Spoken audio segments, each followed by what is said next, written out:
It's 4 o'clock. We're going to start our meeting. So we're going to stand for the Pledge of Allegiance, please. Andrea, do you want to lead us? Sure. I pledge allegiance to the flag of the United States of America and to the republic for which it stands, one nation, under God, indivisible, with liberty and justice for all.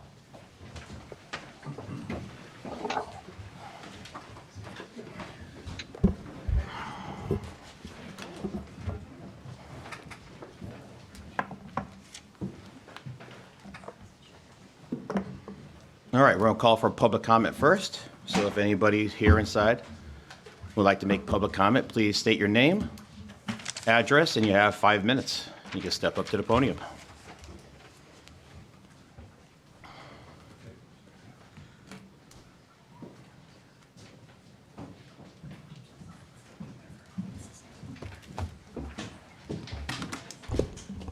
Good afternoon, Tim Kelly.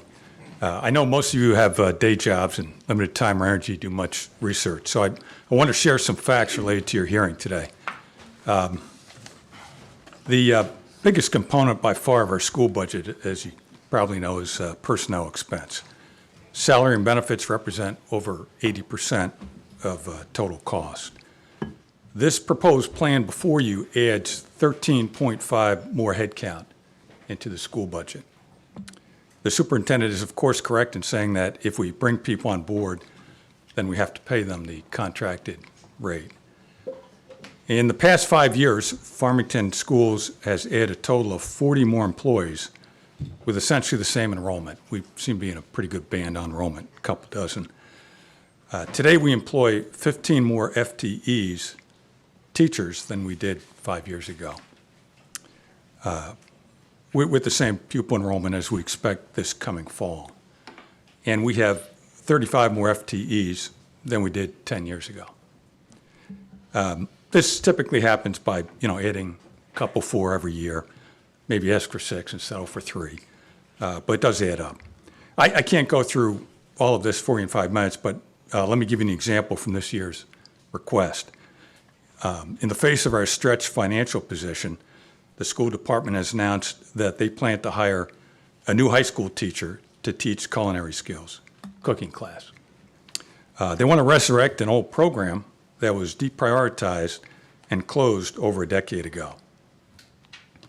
Now, we all went to high school and can understand why kids might rather, bake brownies than take an elective in comparative literature or computational fluid dynamics.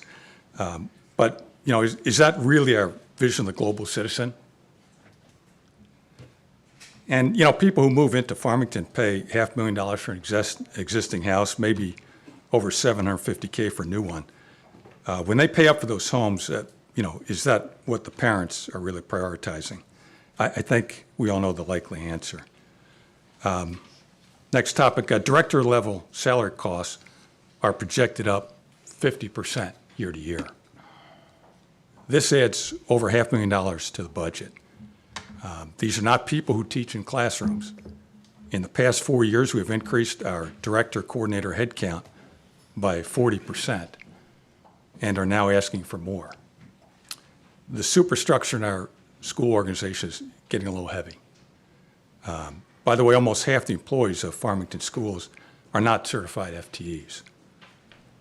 This new budget has a request for a manager of residency and security, along with another staff person as well. These people would be based at central office. Most of this person's job will be coordinating meetings and going to meetings.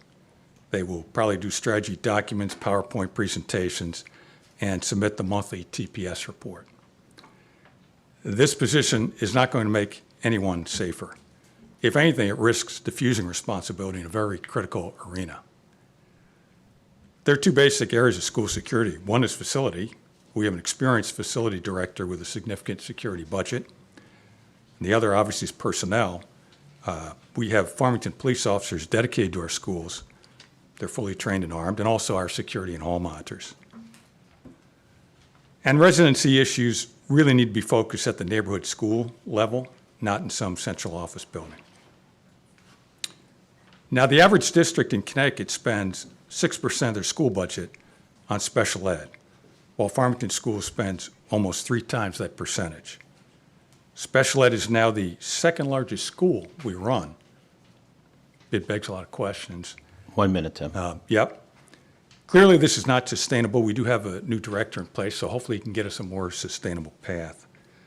At the same time, our private tuition payments are projected up by 20% and private tutor costs up by 12%. So why are private costs so high, given our significant multi-year investment in current people and programs within the system? The budget line for substitutes is up 20%. This certainly can't be due to wage increases. Custodial supplies are up 75%, almost $100,000. Sounds like we need to sharpen the pencils a little bit. COVID funds, were for short-term, unique supply needs. Thank you, Tim. All right, let me close. As you know, the world of education is full of acronyms like BCA and SAIL and ESSER 3. When you find yourself getting wrapped around the axle in some of these discussions, just go back to your 3-category rubric, right? State requires, Farmington agrees. State not required, Farmington optional. And then state mandates that have no value to us. Thank you. Good luck in your deliberations. Thank you, Tim. Anybody else like to come up and make comment, please?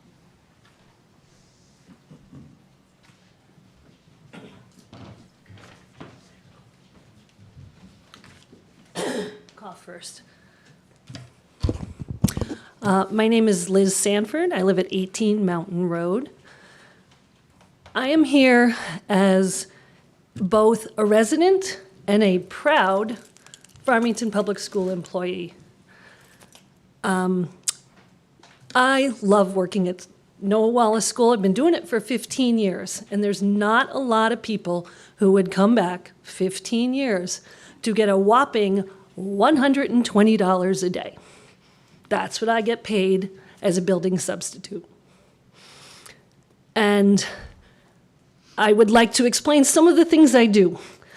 People ask me what I do. I say, I do everything but drive the bus, cook lunch, and do major repairs. It's the easiest way to sum up my job. Today, I worked in a kindergarten class. I worked in a 4th grade class. I provided one-on-one support with a struggling learner.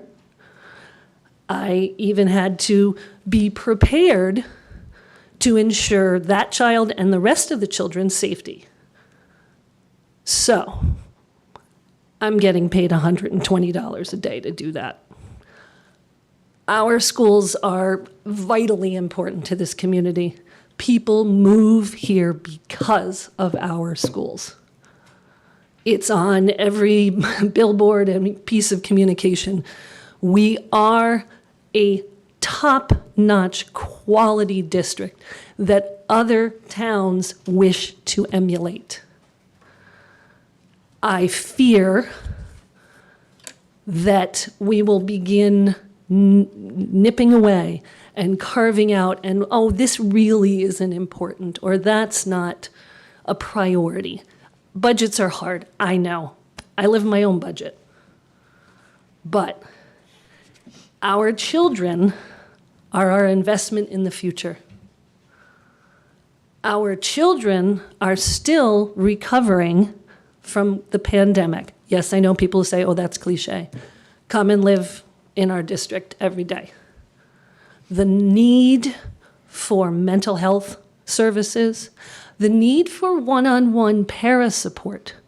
Our learners are struggling. And our goal is to make global citizens, and we are really good at that. But if we can't get kids to a place where they are available for learning, they cannot be successful, and we are failing them. I just feel so passionate about this. It's why I keep coming to work every day. And I really feel we need to maintain adequate funding for our children to be successful adults. Because otherwise, who's going to pay our nursing home bills? So, thank you very much. Good luck with your discussions. Thank you. Anybody else wants to make public comment, please? Nobody?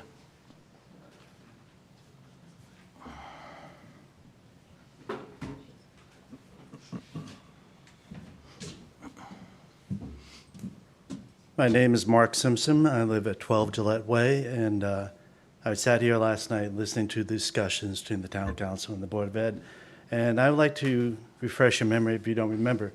I served on the Board of Ed 20 years ago, and 20 years ago at this time, we had a situation where the Board of Ed accepted the superintendent's budget totally, no cuts, and we pressed it forward. Town Council had a different number. We had our number. And it got into this logjam where we kind of went at, kind of trying to come up with the right number. It actually got a little more difficult than that. We went to the town meeting. At the town meeting, 300 citizens showed up, enough to have a vote. That vote overturned the town council budget, and then that new budget was proposed and went to referendum. It failed badly. It went to referendum again. It failed badly. Finally, I think our Board of Ed finally got a budget that was less than what the town council originally gave. What I'm trying to say is, for you today, when you meet with the town council, open your mind. I know that you're at 3, you're at 6, but open your mind, because that didn't help the Board of Ed by digging your heels in and saying, as one of my members during those budget discussions said, we need every single dime. Now, I don't think that's a true statement. I think it's a passionate statement. I think the superintendent's budget is what I expect to have. It is what I look at. It's what, in a perfect world, what is needed to run the schools. And if we could have that, that's what we need. That is what I expect in a budget. But as a Board of Ed, you have to make the correct decisions how to adjust that budget to the point where it doesn't affect the kids, but it also doesn't affect the taxpayers of this town. And I have a little experience in that sense. I just resigned, just as I decided not to rerun, I was on the tax assessment appeals. Last year, we had overwhelming hearings that we had to hear after reval. I can't tell you how many people came who would never see them, but they were in desperate straits, and they wanted to have their tax assessment reduced. Otherwise, they didn't know what they're going to do. Looking at the capital budget for the next few years, 4 elementary schools are going to have their HVAC systems replaced. There's a lot of capital expenditures going on in the future. I don't know how you're going to be able to balance the budget without smacking the town people with another tax increase like they received last year, even though you guys did an incredible job putting it down to 0 as what you could, but you couldn't solve the problem of revaluation and people's houses going up in value. So basically, you might say, well, it's just another one of these old senior citizens complaining and everything, but my family is all about education. My wife is an elementary school principal, retired. My daughter is an elementary school teacher, still working in Delaware. And my son is a teaches military justice at the Naval Military School in Newport, Rhode Island.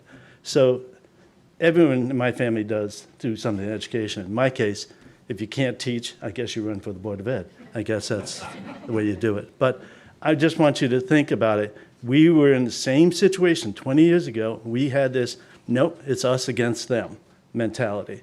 And guess what? It didn't turn out well. It turned out negative for everyone involved. So all I'm asking is keep an open mind and go through the process and do what's best for the kids and for the taxpayers of Farmington. That's it. Thank you very much. Anybody else here who'd like to make public comment? Going once?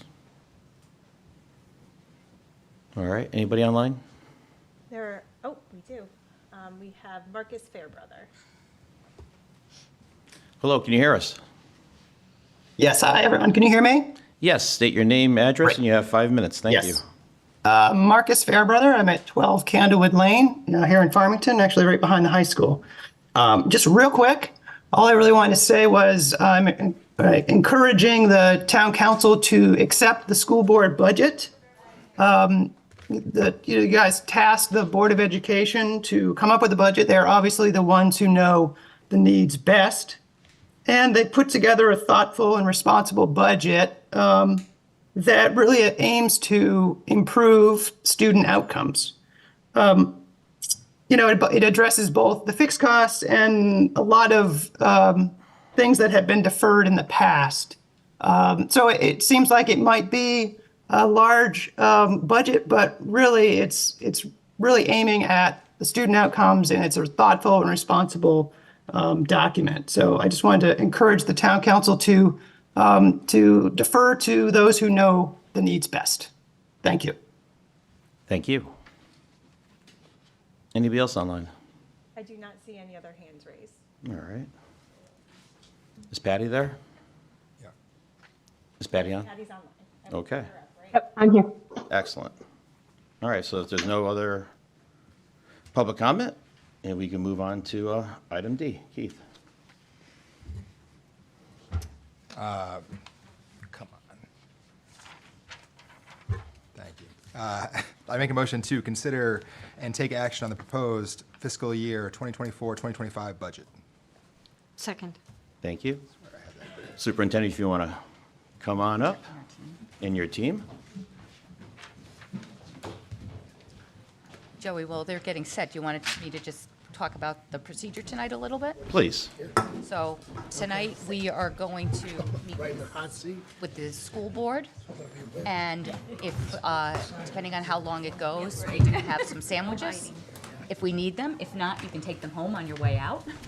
And we have no other business other than the school. And then tomorrow, we're back at 4 o'clock with the town department heads. Perfect. All right. You guys need more chairs?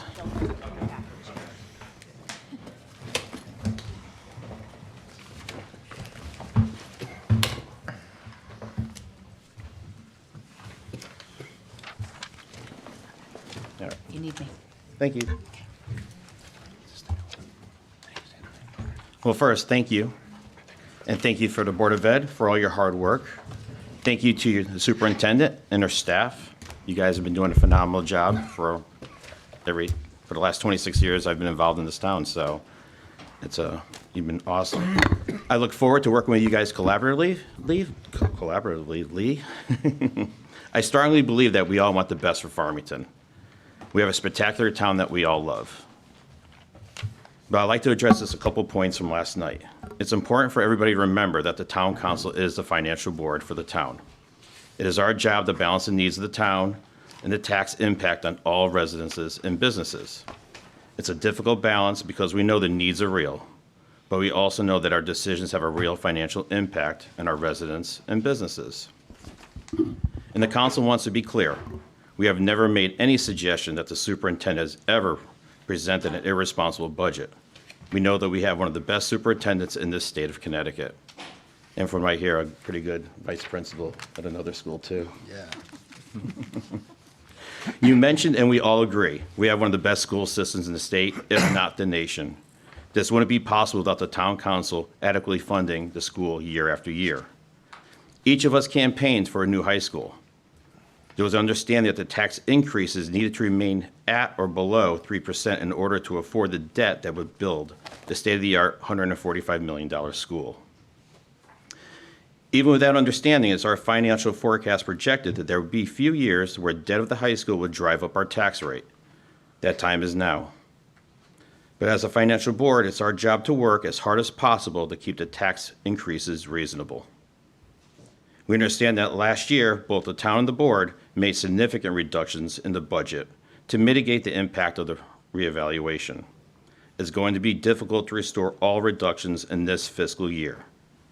And according to our financial forecast, next year is going to be difficult as well for a lot of the same reasons. With that said, we understand that the Board of Ed's needs this year are significant. We are hopeful that we can find reductions that will make it work and won't impact programs or personnel. We look forward to working with you tonight and reviewing your recommended budget. So thank you. And obviously, we got this great book, and you gave us some more literature today. Yes, yes. So we often have similar questions from year to year. So we build a Q&A and we add questions and answers as questions and answers come up throughout our budget process. So we included the Q&A.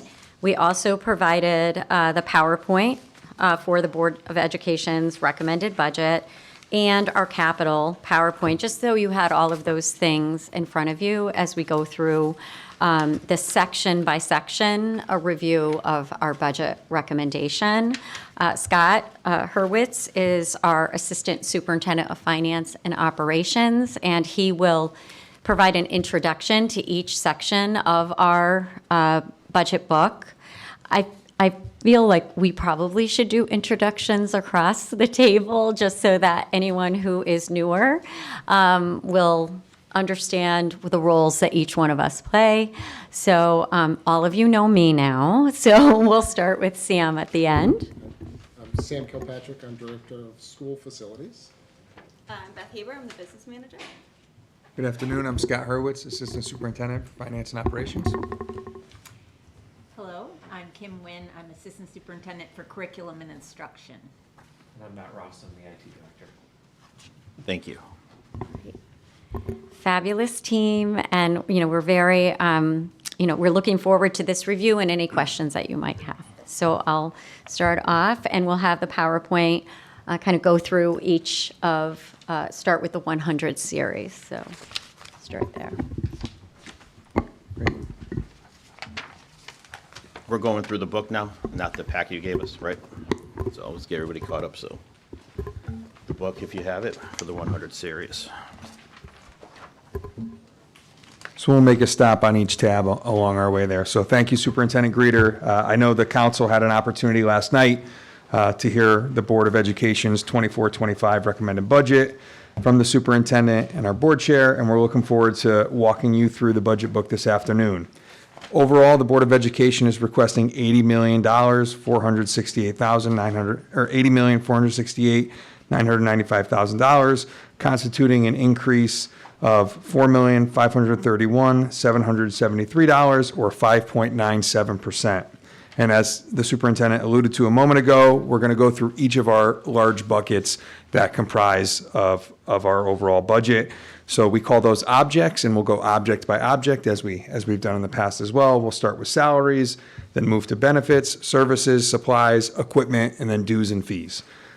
We welcome any questions and comments throughout as we dive into the budget today, and we'll start with the salaries. So if you can find the tab noted salaries, that is our first object, which accounts for a large portion of our budget, 66% overall of the total budget, and the budget increase in our salary line this year is 5.34%. And this reflects our contractual obligations. The series reflects each association's salary increases for the coming year, which are also highlighted on the slide that you can see on the screen. And at this time, if there's any questions, we'd be happy to respond to those.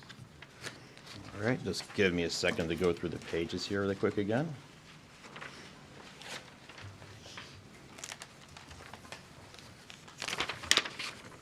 Dave, do you have any questions? Not at this time, no. Amy? No. Keith? No, sir. Sarah?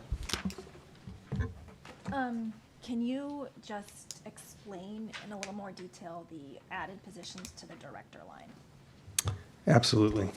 So the director line is quite broad. It holds, right now, we're looking at adding the coordinator for safety and residency. In your Q&A booklet, there's also a description of what that position is envisioned to look like. When I presented to the board early in the year, I discussed that currently we have a tremendous partnership with our police department. We're so thankful for the professionalism and support that we receive. We are great partners, unlike, I think, really a model for the rest of the state in that regard. I have many colleagues who cannot say the same about that relationship. So on a quarterly basis, each region across the state has regional security gatherings. Currently, I attend those along with Sam Kilpatrick, our Director of Facilities, and oftentimes our liaison from the police department attends as well.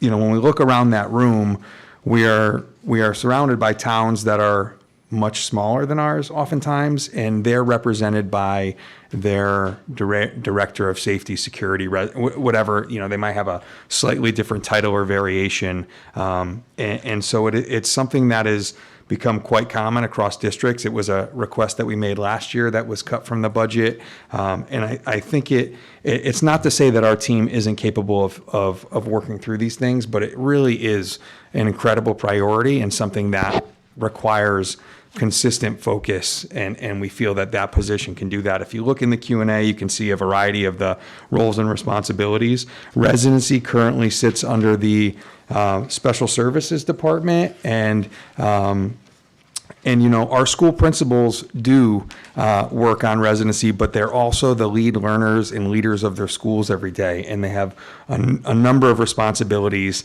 that require their attention and focus. We believe that by adding this position, it could potentially save the district money based on the assumptions we're making around folks that may be enrolled in our schools that are not actually residing in the town of Farmington and contributing to our taxes. And so if we have a single registration point in the district, that means that one team is reviewing every resident.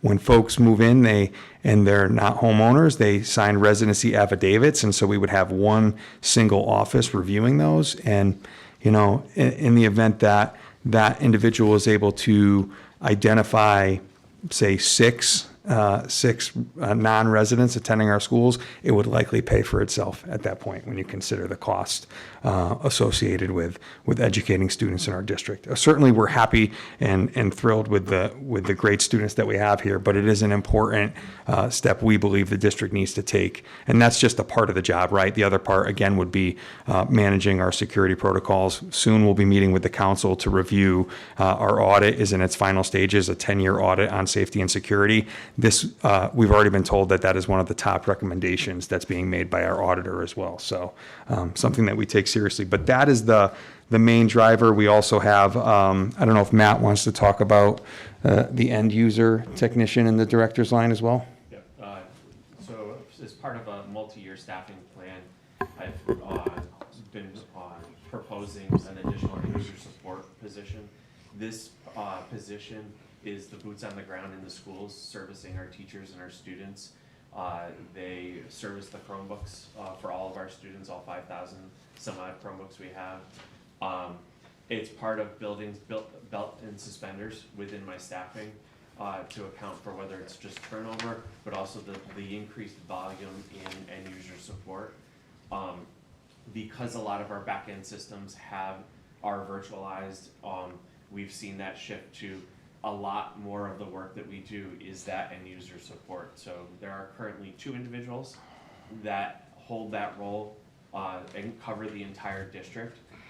What I'm proposing is an additional third team member that would also fulfill that role. You want to just move that microphone to the middle of them so it's split between everybody? I'm sorry. Thank you. And that request is also, and it has been an ongoing request that has been cut in past budgets. I will also add, you may be saying, well, that's only 2 positions, Scott, and it looks like quite a hefty increase on this page, which is probably where your question came from. And that is because we hold funds in this account when we're negotiating large contracts, and we are currently in the midst of negotiating with our non-certified employees. That's the FPSEU, Farmington Public Schools Employees United. And so since that contract is not settled, but it takes effect July 1 of 2024, we try to analyze and have money set aside so that we can cover our budget for those potential changes in that contract once it's negotiated. That's common every year. The same would have happened last year. Administrators would have been held in this line. The year before would have been the teachers union. And so this is a common practice in the district of where those funds would be held until a contract is agreed upon. Some of the positions that are in RPSU. So that would be our custodians, our clerical staff, our para educators, our tutors. They would all be FPSEU employees. And just to follow up, I know, when I was a police officer here, the police department actually helped you with the residency and stuff. Are we still doing active investigations, or have just is that taking a back seat now and you need that person to start facilitating investigations again? Like I said before, they're extraordinarily helpful. However, I do think with the continuous demands for support across the community, it's another challenge. And like I said before, not only would we would certainly continue to partner with the department, but we're hopeful that whoever steps into that role can assist and aid in investigations that are taking place, but also handling the front end. Right now, that registration happens at every single individual school. It would also probably be nice for our families who are registering in district to, if they have 3 children at 3 different schools, they have to make 3 stops across the community. That means there's 3 different individuals, 3 different principals analyzing the paperwork. Again, if it goes through one stop first, we think it just increases the consistency and reliability of that process. I meant, like, do we have any ongoing investigations? Have we found stuff this past year, the year before? Yes, we have. Okay. Yes, we have. And obviously with that position also, that doesn't diminish the collaborative work with the police department and that person for the school security? Or does that diminish the police department side because you got that full-time person working all the time? No, we expect that partnership to continue to flourish in this role. Oftentimes, if we're afforded the opportunity to hire someone, oftentimes they're coming with a strong background Police work. from law enforcement. That's I'm not saying that would be requisite, but it's certainly within the realm of possibility that we'll hopefully attract applicants who have, served in similar roles in investigation, safety, and security, somebody who's an expert who can join our team and continue to add to it.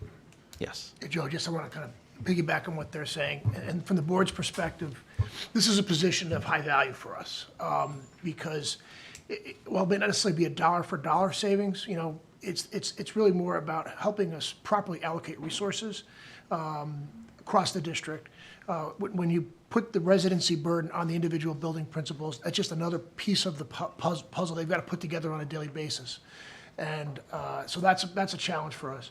But more importantly, it's with the special ed piece, because what we find is that people could come into district, after we've approved the budget, and this person may not be a Farmington resident. And we've already committed, and maybe even after PPT, there's an outplacement that has to occur for this particular child. And then we find out this child is not a legal resident of Farmington.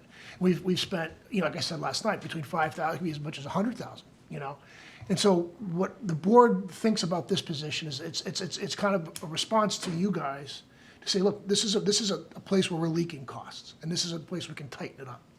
And that's why I think we're really pretty strongly in favor of bringing this position to you, and why we're highlighting it today. Yeah, no doubt.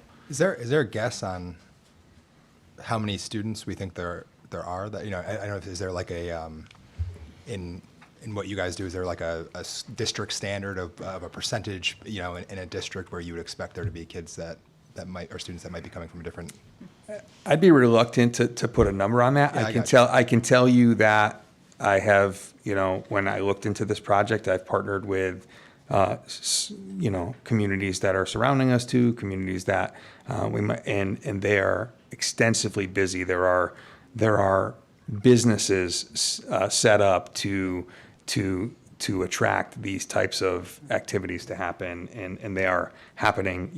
Many of the districts that I'm comparing to have multiple, they have a director, an assistant director, multiple, we're not asking for that at this point, given the size as well, but it's quite common. Is there like a comparable district in our area that has one of these directors that has a number of, that they have found in their town? Yeah, I would say, we communicate pretty closely with the West Hartford Public Schools. Okay. I can tell you that they have an assistant director that they had to hire that is pretty much primarily out doing residency every single day. Sure. At bus stops, or like I said, they've found advertising, schemes that say we'll help you register, and they may not be living in that town. They transport large groups of students from another area into the community. That's quite frequent. Okay. I wish I could give you an exact number, I understand. but I can tell you that that I spent a day there with them as well, just because, again, before we bring something forward, we want to understand its value, and I spent a full day there over a year ago, and we're close colleagues. We meet on a quarterly basis and discuss what's happening to try to understand what are the trends that they might be seeing that might also be existing elsewhere. Thank you. You're welcome. Brian, oh, you want to go? Sorry, I just got a follow-up question. Oh. And, sorry. Go ahead. No, fine. Have they been able to demonstrate to you that they've been able to save money doing that? Absolutely. No. Absolutely. And we've been successful as the chair had asked before, when our police department gets involved, it's usually something that's been ongoing and lingering for some time, but, we've been successful as well, identifying, several cases a year just in our current practice. And that's, like I said, where it's not a direct focus of any one individual currently.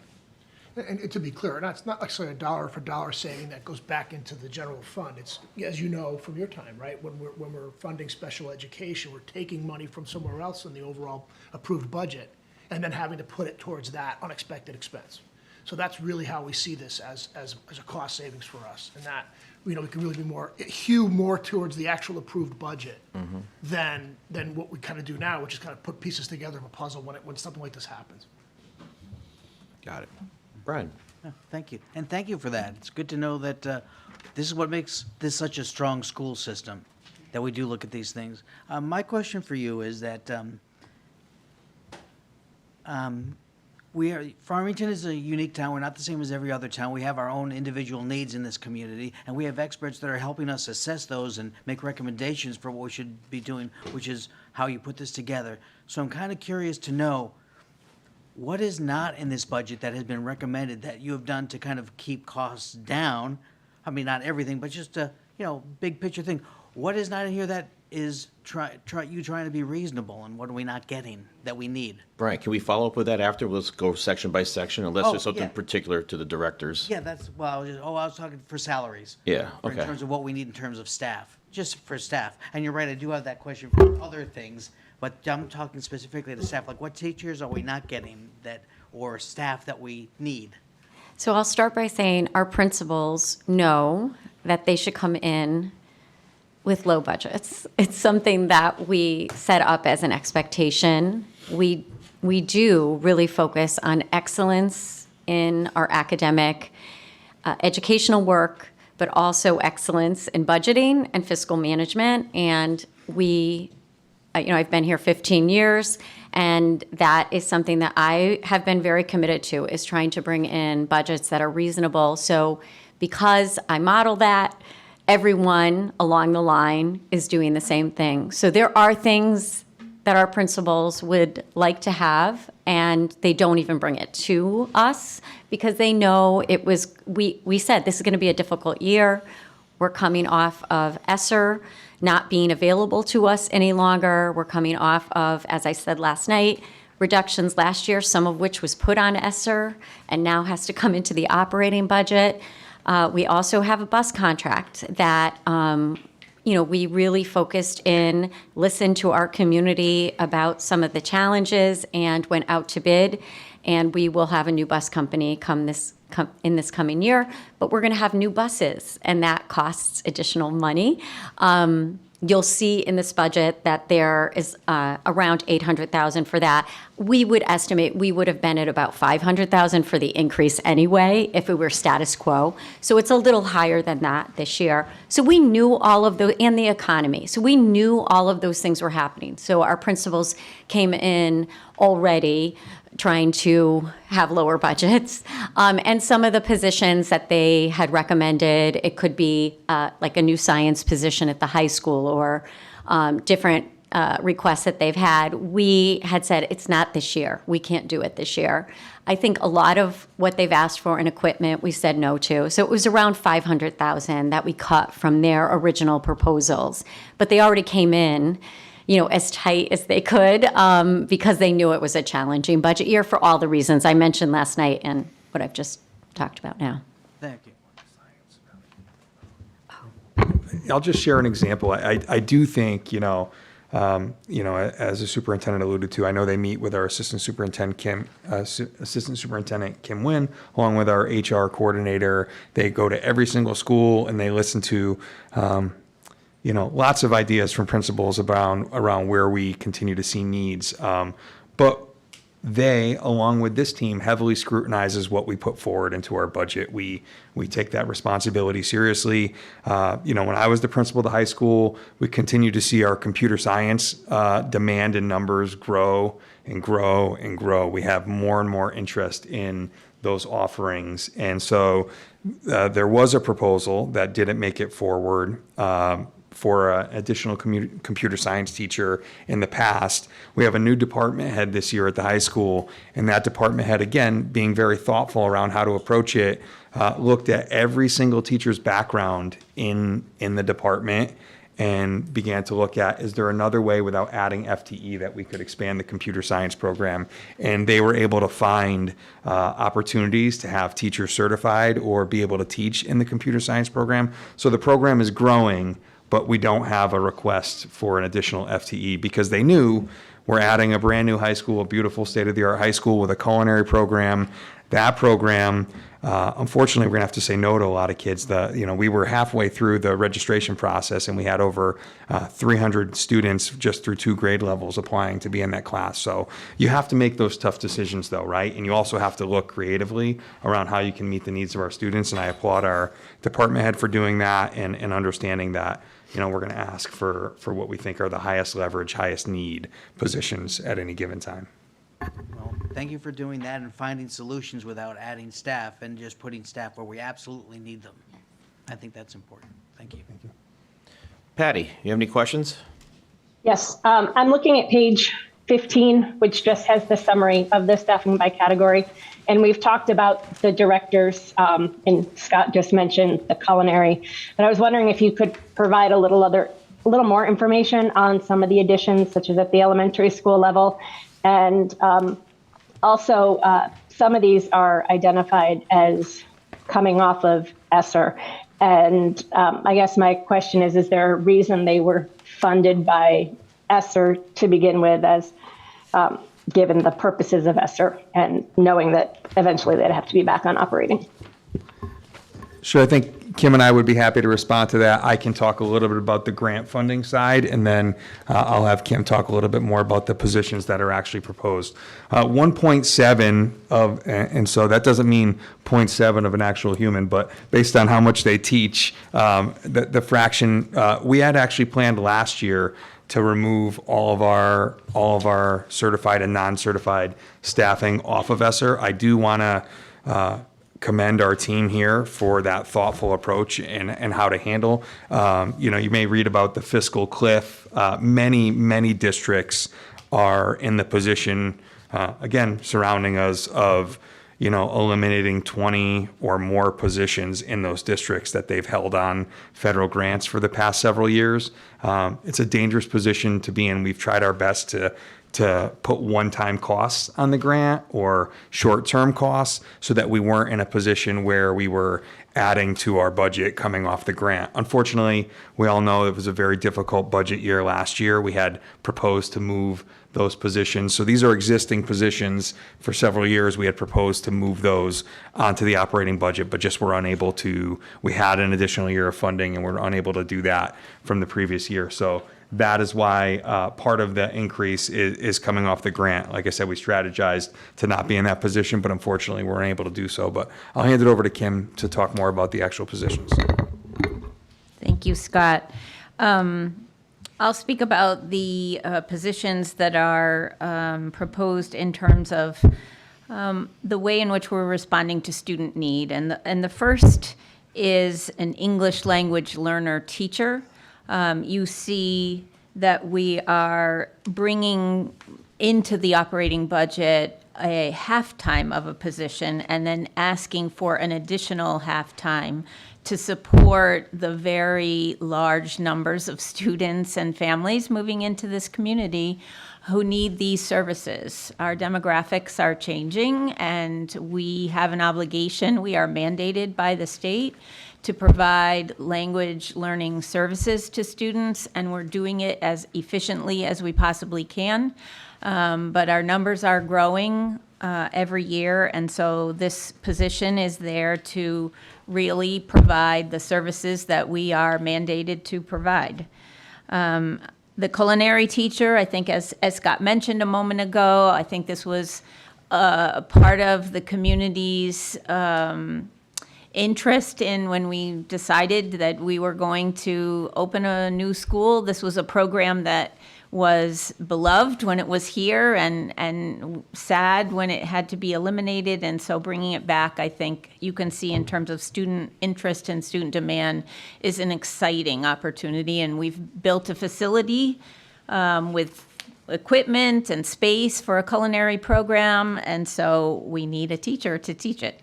The elementary teacher and grade 5 teacher are both positions that principals propose because they look carefully at enrollment projections, classes moving forward, looking at the size of the class this year, and as they come forward into 5th grade, we do careful analysis of class sizes and think about possible efficiencies.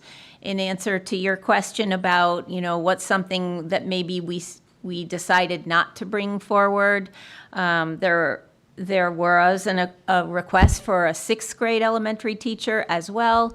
But looking more carefully, Westwoods is a school where we can be very efficient in our class size numbers because they're all there in one school. They're not in 4 separate schools. But the grade 5 position is really needed to keep our class sizes at a reasonable number, as is the elementary teacher for Noah Wallace. If you go to page 12 of the Q&A, you can follow along. Oh, thank you. Yes, page 12, that's what I'm speaking from. You do see here an efficiency we were able to figure out in terms of scheduling, and so there is actually a reduction in staffing at Westwoods in our world language department. So that's just another example of what Superintendent Greeter was speaking about in terms of us really scrutinizing what we absolutely need and each year kind of rethinking how we allocate staff and how we can still provide high quality programming. In some ways that means we need additional staff, and sometimes we can find ways to reduce staff. And then finally, the 0.5 request for an IAR social worker. I think we all know that our children need a lot of mental health support, and a social worker not only works directly with children in the school, but with their families. And so we're stretched thin in this area for a school of that size.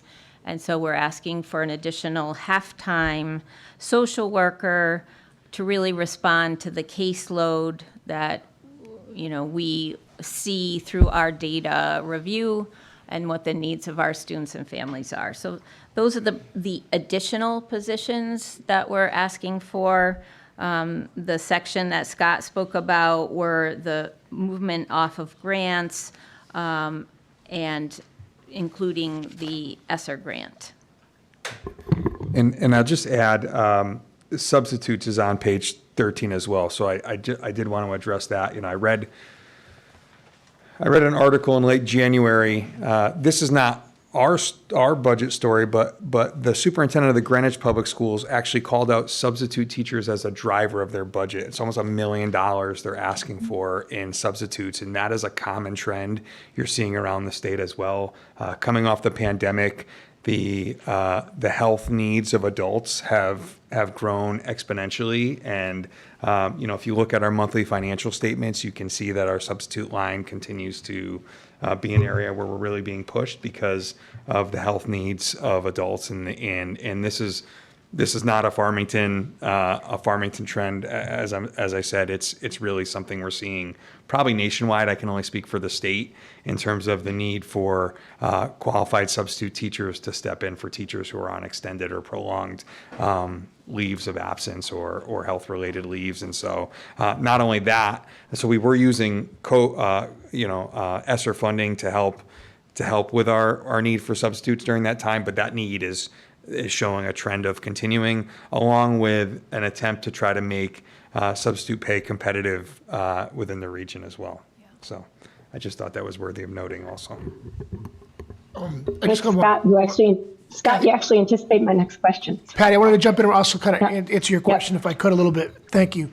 And this kind of goes to something that was made, a comment made in public comment regarding how the school district thinks about grant money and how it's spent. And I want to kind of go back a few years to when we were considering all-day kindergarten. And that was going to be a significant value driver to the budget. And there was all kinds of things happening. And school districts were taking grant money and using that to fund their rollout of what was, all-day kindergarten. We didn't do that. We took our time with it, and we went half day before we went full day. Again, because we understood that was going to be a burden on the budget long term. And so philosophically, when we could have done that, we chose not to. And Simsbury wound up doing it, and they got smoked with like an 8% the following year. I bring that to your attention only to kind of stress and highlight the fact that the superintendent has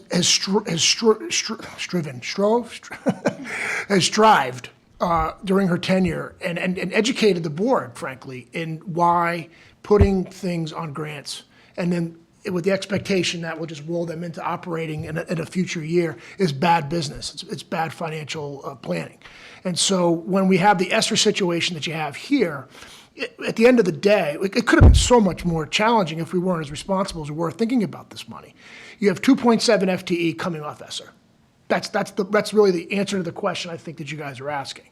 2.7 FTE plus the change in the substitutes line is really the only delta that we're really thinking about when we're talking about coming off of ESSER. It's not like we're pulling hundreds and hundreds of thousands of dollars and dumping them into the operating expenditures. So I just want to make sure we're clear on that. Thank you. Any other questions? I had just one general. On the staffing, it's not necessarily a hard financial question, but just can you explain the class size bit? So, at Noah Wallace, for example, is there an idea of what the class size would be without that teacher and then what it would be with that teacher and why it's important? I understand, fewer students per teacher is better, but what is that difference, just so the community understands what we're getting? I mean, building our budget, it is based on Board of Education policy. There's a ratio that we meet. So it's not like we go over that ratio. We stay within that ratio, and I'll just have Kim go into some detail. But we have our projections in October. We do it every October. We look at where we are close to our projections from the previous year, and then we build our projections out.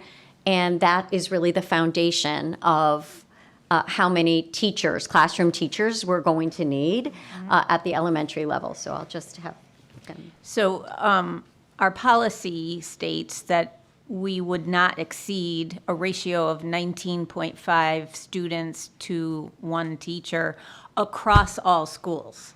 Okay. So across K to 4, across all grades in all schools K to 4. But in a little school, a smaller school like Union School with 3 teachers at a grade level, you can have enrollment fluctuate, and it makes it harder to, what I would say, smooth it out, as it is at Westwoods, where you have 14 teachers and you add 5 students, you can put 1 per teacher, and it's not a big impact. But at Union School, if you have 3 teachers and 5 students or 6 students move in, it's a bigger impact. Yeah. And so generally, we certainly try to keep our K-1-2 classes smaller. We look carefully at that. We're hoping to not exceed 20, 21 students. We have to at times, but we're trying to aim for something like that. And when we see in our grades 3 and 4 levels class sizes creeping up to 23, 24, then we're starting to look at, across buildings, could we balance teachers a little differently? And it fluctuates over time. So it may look pretty good right now. And then over the summer, we have, 5 families move in and they're all going to East Farms. And, East Farms is really struggling with enrollment. So, when you say without the additional elementary teacher at Noah Wallace, it might take a first grade class and drive the numbers up to 23, 24 in a first grade class, And then which that is not wave- something wave we could feel build as good you go about. The following year and the year after. Yeah. So, yeah, okay. I have a couple things, if I could. Certainly. For Scott. So part of the SEU negotiations, obviously you're there, you're going to award a contract. That's going to go in effect on July 1st, 2024, I'm assuming, right? That's the plan. That's the plan, if all goes well. So I guess from my question on this would be, when we look at that on the director line item, and you said a percentage of that is going to go towards this contract negotiation. Do we know percentage-wise, roughly what you think that is? Yeah, given the fact that we're engaged. To a percentage. Given the fact that we're engaged in negotiations right now. That would be premature? I would prefer to say that what we do is we utilize trends from across. So we look at municipal employee settlement trends from the past year. And so we have, I think, the board negotiations committee has what I think is a strong target. And then, as we negotiate, we try to, we want to certainly be fair to our employees as well, but also very thoughtful around the impact that has. Sure. So the other, I would say that, the FAFSA contract and the FEA contract through statute come to the council. And so the council is the final decision maker on those.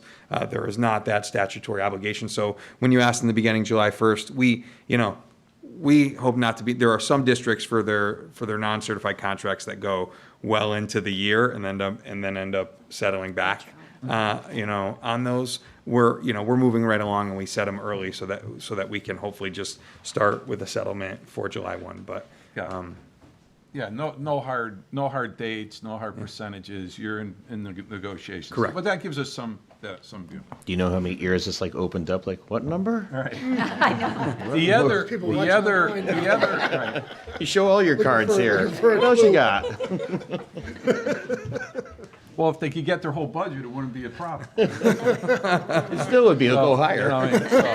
So the second thing on the ESSER funding, and what I hear in your what you discussed with us is that you were looking very carefully at where this ESSER funding was, right? You were handling that ESSER grant with careful consideration on when it finally sunsetted, what would happen, how that impact would be here, right?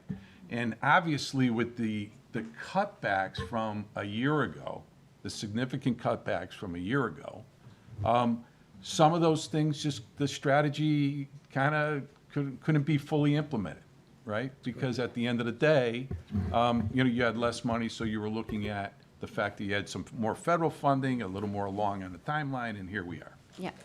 Our approach with ESSER from the beginning was one-time costs, so that when it went away, and we didn't have a big impact on the budget. And then for these, if you look, they're tiny pieces of positions that were on ESSER, something, we had increased enrollment or whatever it might have been, and we either addressed it in ESSER or we had put it in the 23-24 budget as either a new position, or we were phasing positions back onto the operating so it wouldn't all be in 1 year like it is now. And we just couldn't achieve that last year because of a unique set of circumstances. And so the positions that we hoped to phase back into the operating budget stayed in ESSER. And then a couple of the positions that were proposed for 23-24 that we couldn't achieve in the operating budget, but they were crucial, like special education position, or Kim mentioned our English language learner, position. We did put that in ESSER because there are some that we don't have a choice to hold for a year. Mm-hmm. We have to because of student need, because of IEPs, because of the number of students we have. We have mandates that we have to follow, and So we had to put them on ESSER. We would rather have put them in the operating budget. It just wasn't the year that we could achieve that. We did share with the council and the board those positions that were cut last year that were going into ESSER. So we were very transparent about it, and we did say it would affect this budget year because they're not positions that are a choice. We must put them back in. We also, when we made cuts to other lines, we, again, didn't have a choice in some areas that we had to put those other cuts into ESSER. So we try to articulate that. When you look at page 12 and 13, you see that we label them very clearly so that our board knows, our community, all of you know that, in this particular area for certified, of the 5.1 FTEs that Kim reviewed, 1.7 of those were on ESSER and reflected, 23, 24 budget reductions. And then we had that kind of same trend when it came to a non-certified too, some of those positions. Some never made it, like the residency. We had those positions in last year. We just said we're going to postpone it another year, and we didn't put them on ESSER. So there's a combination here of new positions we're putting forward, and then some positions that were, and that might reflect a reduction from last year, and then positions that were either on ESSER or were moved to ESSER as a result of the 23-24 budget reduction. Thank you. All right, we'll move on to the next series. So if we can move to the benefits tab, the second object is benefits, which accounts for 15% of the total budget. The budget increase in benefits is 1.48% overall and provides 100% of expected claims and administration of employees' health insurance. All associations working for the Farmington Public Schools have high deductible HSAs with coinsurance. This also accounts for workers' compensation, unemployment insurance, FICA Medicare, and other contractual benefits such as life, long-term disability, and the retirement contributions. Are there any questions on the benefits section? Brian, do you have anything? I do not. Patty, you have any questions? Yeah, what's the current status of our reserve for the insurance and other? We are very fortunate right now. Our reserve is healthy. It's actually something I've been in. We share that account with the entire town of Farmington, and so I would say that we're in pretty good shape. Plus $4 million currently. We do have a policy that dictates we have to have at least 25% of projected claims in there. So we are above that currently in that area. I would say in our budget book, I don't have the page off the top of my head, but there's a trend of self-insurance here in Farmington, and we seem to, and we also, I would say we also work. We have an insurance consultant that the town also utilizes, as well as Cigna, who is our healthcare provider. So they provide projected claims. Our consultants and actuaries provide projected claims. I will say that what we budget is we usually try to find a spot in the middle. We did budget less than both of those projections that we've received thus far. But we, like I said, to your question, Patty, we are in a good position there. At some point, if we continue to stay on trend, we'll have a tough health. It's so volatile. There are some volatile areas. I would say health insurance is one of them, but we're trending in a positive direction currently. So many years ago, I came right when the recession was happening. I came to Farmington. It was fun times back then with the budget. But one of the things that happened as a result of right before I arrived, the budget process, it was a pretty significant year, 09, 10, that we were trying to put a budget together, or that at the time, those that were here. And that was a pretty significant, yes, we had a negative 32,000 that we budgeted. And we did, in many ways, deplete the reserve. So we then came together as a town and a board, and we created a joint policy, which I think remains a best practice in in Connecticut and beyond, and it articulates when we can actually reduce our benefits, our self-insurance, because we're at a certain level in the reserve. We are in a position right now where we could find efficiencies and make some reductions overall to that particular line item and still be within policy. So I say that I typically don't do that. I like to talk to have all of us together when we talk about that, because it is a joint reserve and we share in the risk of any decision we make. So that particular reserve is above the policy level, which gives us the opportunity to reduce in that account and utilize some of our reserve then, for claims that we incur next year. So that is something that we can talk about as we go through the day, but that is an area where we are above the policy level that we keep there. And again, we're conservative in our budgeting. We try to be very thoughtful about that account, because that, along with special services and facilities, are areas that can change a budget in a moment. And so we're very careful about that. But we do have an excellent policy that guides us when it comes to our reserve. Thank you. Sarah? I don't have any questions on this one. Keith? Amy? Dave? I'm fine with this series. We can go to the next. All right. The third object is services, so if you want to find that tab. Services accounts for 15% of the total budget. The budget increase in the services line is 11.58% overall. This reflects a variety of essential services to our school district, including but not limited to consultation services and outplacement tuition costs for special education. As you just heard from the superintendent, that's a highly volatile budgetary area. Major facility projects, we have those planned, and then sometimes unplanned. Utilities, our summer school program, K-8, core applications and systems for district technology operations, professional development, and probably the largest driver and a major driver of our budget overall, which we've already touched on briefly, our transportation services contract, where the special education side of transportation is another volatile area to monitor. And with that, we'll open it for any questions. David, you want to start off? I'm good right now. Amy, do you have anything? No, not right now. Keith?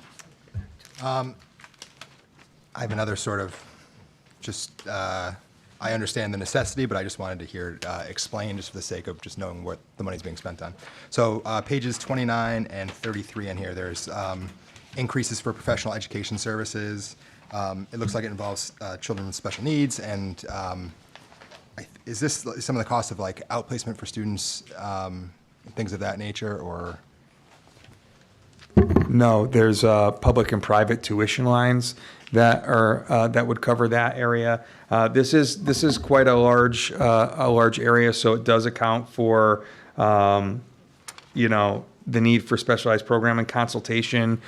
We have several consultation groups that work with our, one thing that I think sets Farmington apart from many of our surrounding districts is that Farmington is committed to the students of Farmington, and we do everything we can to educate our students in Farmington. And so, although I know our tuition lines appear high, I would say that comparatively they are quite low in terms of other districts. So we offer quite a bit of substantial in-district programming for students, so that our students can be educated alongside their peers within the community. This is an area where we've used ESSER funding as well to offset costs. So that is a part of this budget. And then the other side of the budget, Kim works really hard on, which is also services as it relates to our curriculum and some professional development as well. And so that's detailed. So it's essentially money being spent to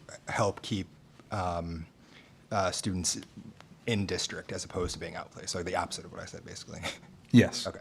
In this specific page, yes. And then, so to that same vein, on the restoration of funds, so on like page 33 where it says restoration of funds, my question on that is that restoration, is that money that was put on ESSER due to the constraints from last year's budget?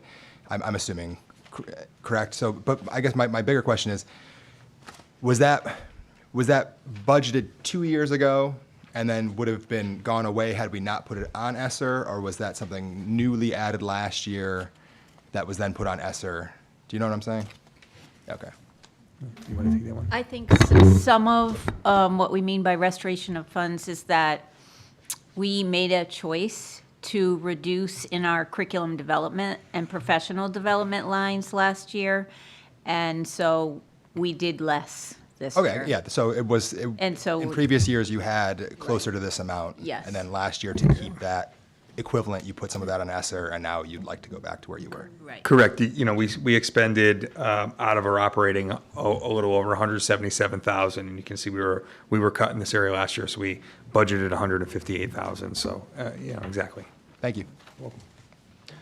Page 53 for the school buses. The Patch reported contract for 4.2. You have a 4.6. The difference of 400 and change. Yeah, so that contract has been provisionally awarded. We're actually, it was right before I came down here, I was working on closing up some I's and T's and what have you. So what we spend in transportation, the big buses are quite easy to predict, right? We have 40 bus routes when they're all operating and being serviced. And so that is our intention in our new contract. So that's easy to predict. Where we have, what was really attractive about the vendor that we ended up choosing is that, including our current contractor, many of we had substantial turnout for bidding, by the way. I'll say that. Quite large, larger than pretty much anybody else has had in the state in quite some time, which talks about the attractiveness of this community. But many of them were offering, even on their large buses, like a 4-hour, and then if the bus goes over 4 hours, you pay in quarter-hour increments. And so that's volatile, right? It's very hard to predict, especially if you're driving up and down Route 4 in Farmington. And it's just not something we're interested in doing, right? It also costs money on the back end when our business office is trying to decipher the costs related to vans from a day-to-day and the shifting of that. But, the other component of this in that cost would be our special transportation as well. And, what we're anticipating for that. But, if a student goes on a van or off a van, or new students move into district that have that already in their IEP, it's a mandate. Those are unanticipated costs as well. So that's our projection for what we will cost, what it'll cost next year. I actually think, something interesting to look at as well is what we budget for transportation and what our actuals are. In our last several years, you can see we budgeted a set amount for transportation, but we are actually spending well over that. I am confident, I won't say with certainty, but I do feel that the way that this contract has been devised, and the fact that the price is the price, we will not at least have volatility in terms of what we think we're going to spend for a van and what we're being charged for a van. The price of the van is the price of the van in our contract, and we're very pleased to have that. So we anticipate that might at least help us better budget for our transportation costs. The vendor that was selected also, it's called specialty transportation, but that is their specialty, is special education transportation. So we're hoping with their expertise to continue to look at efficiencies when it comes to that area, because that's the most volatile area of transportation, like Scott said. We could be adding several vans in 1 year that we're not budgeted for, because it's in a child's IEP that they would be transported and have specialized transportation. And As Bill had mentioned, sometimes students move within the, middle of the school year, and we did not anticipate that. But to have a bus company that specializes in that area is very attractive to us and was part of the decision-making. You'll see in this increase, it's a little over 700,000, but transportation doesn't just live here. It also lives in the area of gasoline and field trips, so it's a little higher than what you see here, the overall contract for the coming school year. All right, so I remember last year, the other contract, you got reimbursement for gas. So that's a whole different thing now with this current contract with the new company? Yeah, we when looking at other RFPs that were placed, really the standard practice at this point is that districts would cover the cost of that. And so while there's an increase there, once we get all of our routes set, we will have a cap. And so if the company exceeds the cap, then they're responsible for any costs that go over that. But in an effort to I don't know, lack of a better term, modernize, but also kind of go with what is standard practice. We did that, and we thought it would also help us attract additional vendors, which I'm not sure that was a main driver, but like I said, we achieved much more competition than anybody else statewide is right now on transportation contracts. Oftentimes, districts will go out to bid, and they'll receive the same bidder that's currently providing transportation services. There's many stories of districts who wanted to go out and increase competition, and they end up with the same vendor, but for 10% more than what they would have done if they had just continued to renegotiate. Like I said, we're very, very pleased with the vendors that expressed interest. But and the cost that I think we all realized, when we started with the board, we said we anticipated between 15 and 20% as an increase, and we ended up landing right in that area.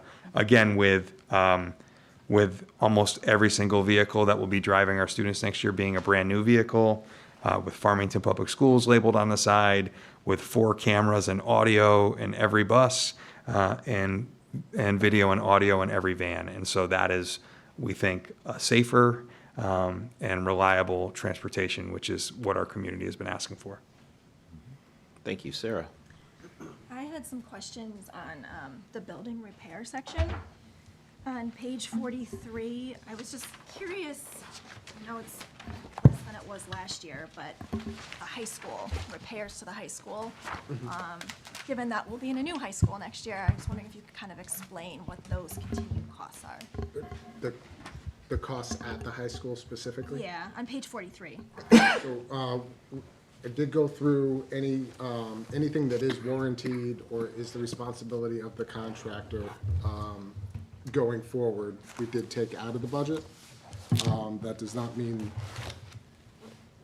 so if we go, so like for instance, air filters, we left money in the budget because after that year, we will have a stock of filters for the coming year, but typically we're buying filters towards the end of the year to be reinstalled over the summer.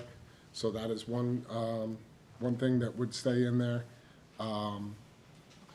Custodial equipment, we do have a lot of new custodial equipment, but there are still pieces that we're bringing over from the old building. So there needs to be, that's obviously not something that the project would bear, so we'll need to have funds to be able to repair or replace equipment.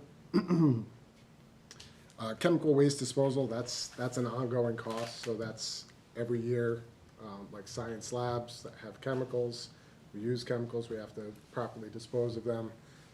So that anything that you see listed there are ongoing costs that are kind of not warranted items or items that we would expect the contractor would fix within that first year of operation in the building. Okay. So I think you'll see a lot more zeros when it comes to, like, for instance, elevator repairs. Obviously, if something's wrong with the elevator for this year, we'll have to we'll call the contractor to repair it. However, there's inspections ongoing that we'll need to maintain. That isn't a project cost. Okay. That answers the question. Yeah, no, that's helpful. And then I was just wondering too, if you could speak to, just sticking with the repairs, there were some major repairs at, I think it was Union School with the major repair request, basketball hoops, main office project, faculty room improvements. I was just wondering if you could speak to those a little bit, what those were. Page 46. Yep, so at Union School, the projects that we put forward, the first one was one that the PTO was actually trying to accomplish at Union School to replace the basketball hoops there, not realizing that the structure associated with the existing hoops wasn't enough to support the hoops that they wanted to purchase.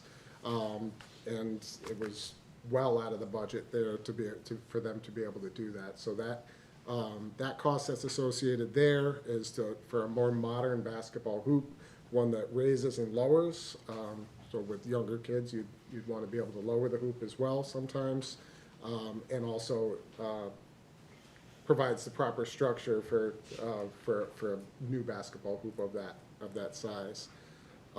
The work in the main office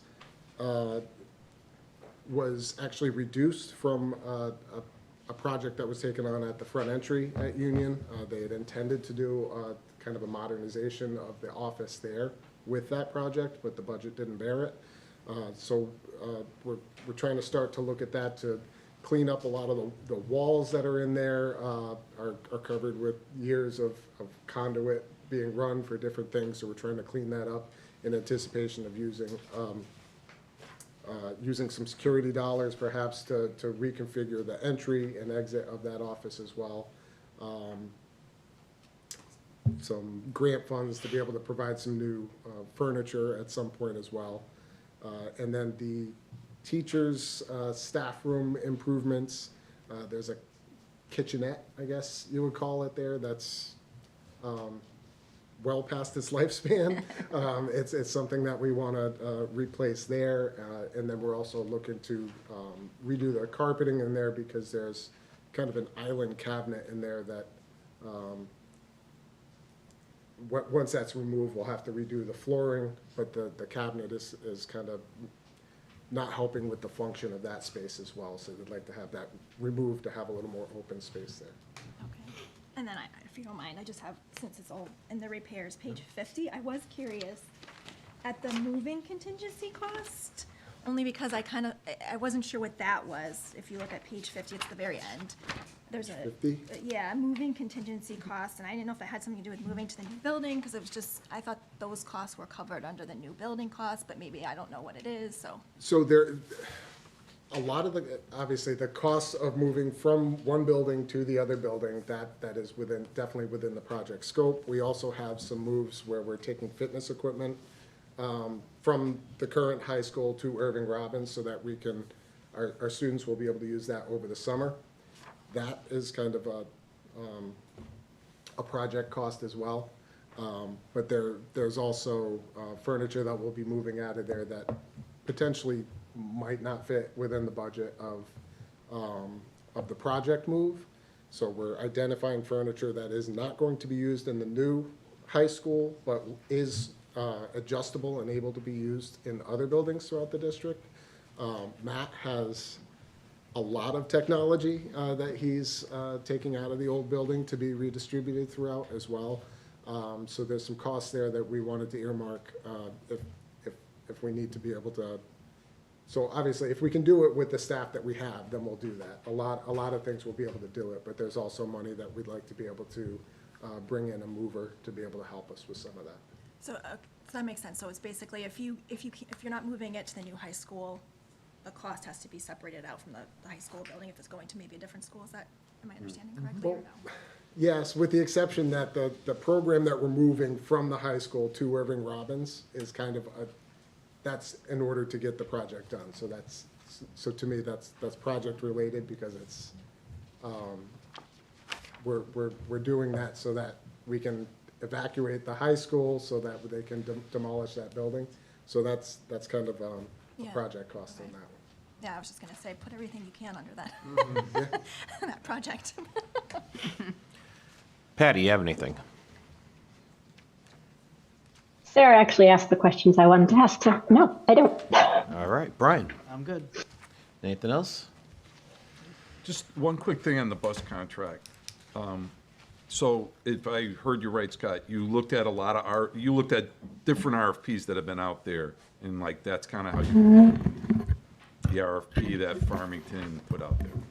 That's correct. We had, I think we had 7. We did a mandatory pre-bid conference. I think we had 7. We had somebody that didn't show up, but you have to be there. It was mandatory. Of those 7, we had 6 vendors bid.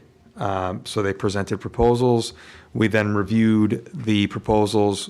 We actually eliminated the two highest of those, and then we took the 4, and we interviewed and really went through what I think is a quite rigorous process of interviews, site visits, further analysis. Then we entered into negotiation, and that's how we settled with. And you know, the vendor that we chose had by far the highest references, and so we want high quality, dependable service.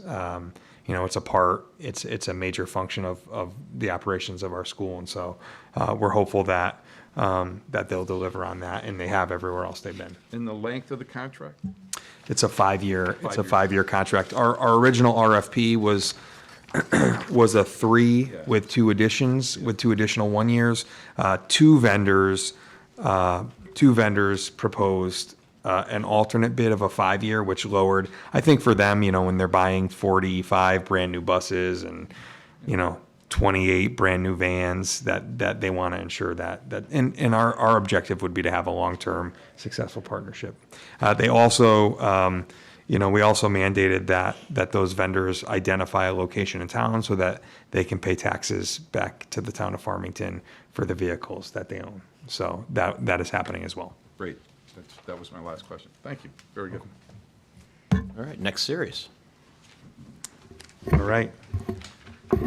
Moving on to supplies. So the 4th object is supplies, which accounts for 3% of the total budget. The budget increase in the supply line is 18.25% overall, and reflects the facility rentals for athletics, in addition to a wide range of supplies. Instructional supplies, health supplies.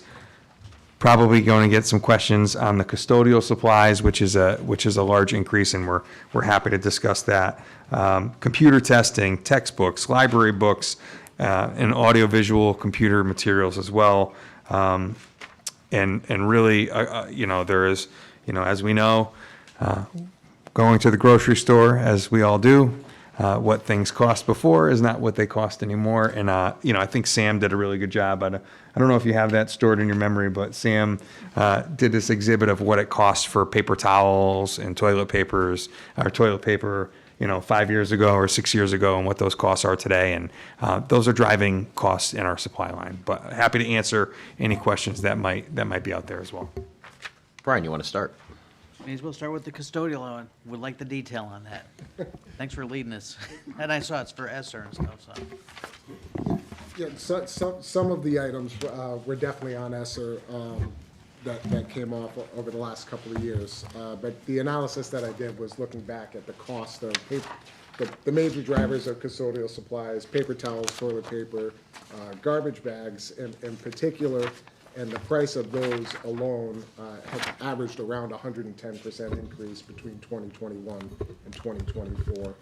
So I think that explains a lot of the reason that the custodial supply line in particular is so high. We over the past 2 years, there have been proposed increases in those lines as well.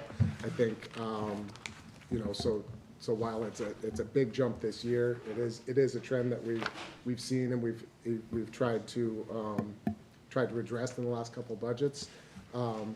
But also during this time of COVID, there was a lot of stockpiling that we were doing of a lot of these materials. So it's been kind of tough to trend what we actually need, and those stockpiles at this point, you know, those are gone.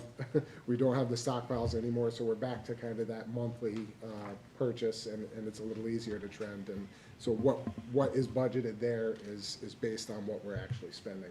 And this is a trend for all school districts and all school systems, so this is not unique to us. No, not unique to us, and last year in particular, we went out price shopping on a lot of those things and ended up settling on a correct consortium pricing on those items, which reduced some costs for us a little bit, but when you're talking about a 5% reduction over our previous vendor, but the price in general has escalated, 110%, then obviously it's only a drop in the bucket. And Brian, this isn't Charmin, by the way, this is the Have you guys been to industrial. Costco? You talking about it's one ply, not three ply? It's one ply.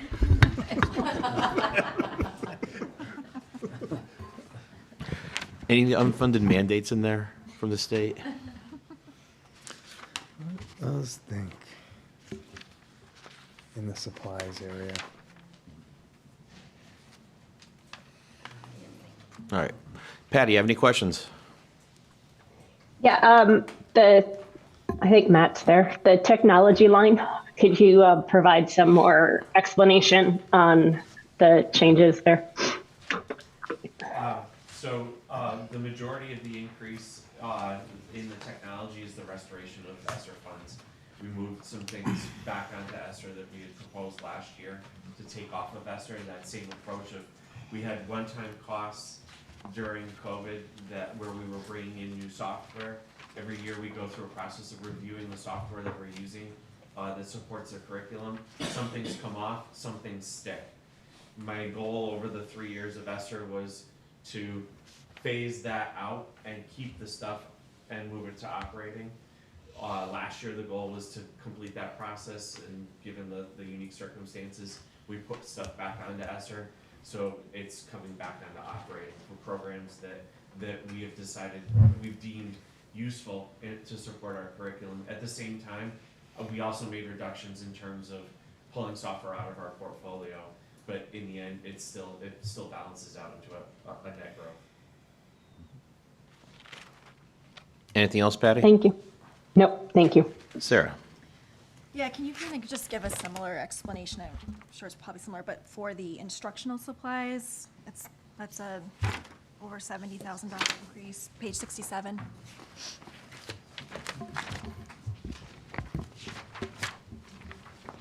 the same story in terms of, you said 67? Yeah.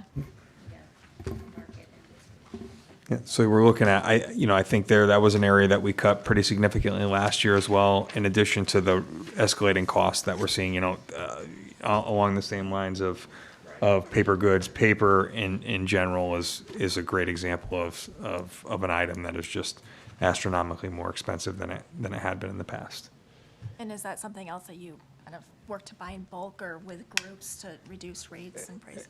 Exactly. Actually, was just talking to our team this morning around, we do that right now. We've done that with, there's a group in the region, ERC, which is our region as well. And so we've had lots of conversations around that. This is another one that we're going to go back out to again and see if there's anybody else that's doing better than what we're doing now. But yes. You good? All right. Page 75 for the gasoline. Is that piggybacked with the buses, or is their price wasn't built into that 4 million change? That's right in alignment with the bus cost, yes. And for the future too, obviously, is that an overage also in case of the future vans come online and such? No, because we're gonna have a cap for that, but that's what we estimate as an additional cost. I don't know that additional vans would drive that significantly higher.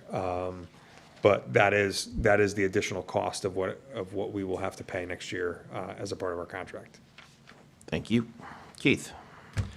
I have a potentially future problem question. In working with the libraries, I know that as they've gone to lending more digital books, there's a significant expense with the licensing fees with those digital books.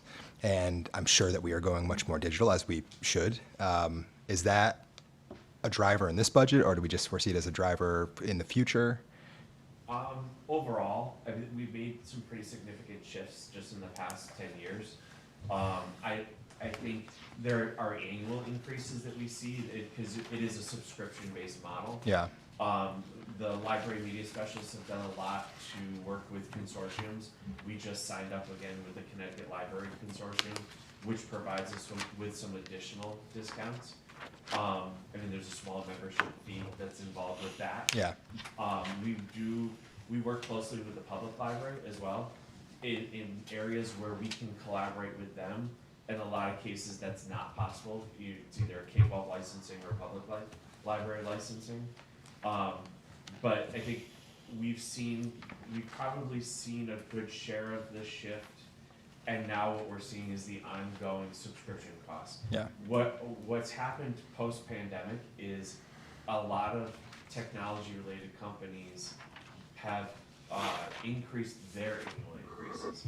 I mean, in the past 2 years, I've seen our annual subscriptions go from a standard 3% increase to anywhere from 5 to 8. Yeah. And some will try to come in higher, and then you got to kind of negotiate with them. No, we can't afford to do that. But on the digitization of the library books, I think we've kind of hit the plateau. Now we're just seeing those annual increases. Yeah. And a lot of our students, we saw this even when we did try. We've gone digital in some areas, and we've pulled back because the students prefer paper. Yeah. They prefer the physical book as well. But it's because I know textbooks were for years and probably still are, tremendous expense. But so we're not. You don't say. Some people just think, well, you go digital, you're going to save a bunch of money, but it's just not the case because where they get you for digital. My other question is, I also know from the library they can't. So Farmington Library can't work in conjunction with other town libraries to negotiate a better price on those licenses. Is that the same with schools? Are you guys kind of on an island? You're not able to talk about what price you get versus what a neighboring school might get? It depends. So that's where us subscribing or being members of the Connecticut Library Consortium That helps, gives us yeah. some of that power. And then there are other contract vehicles throughout the state that allow the same thing.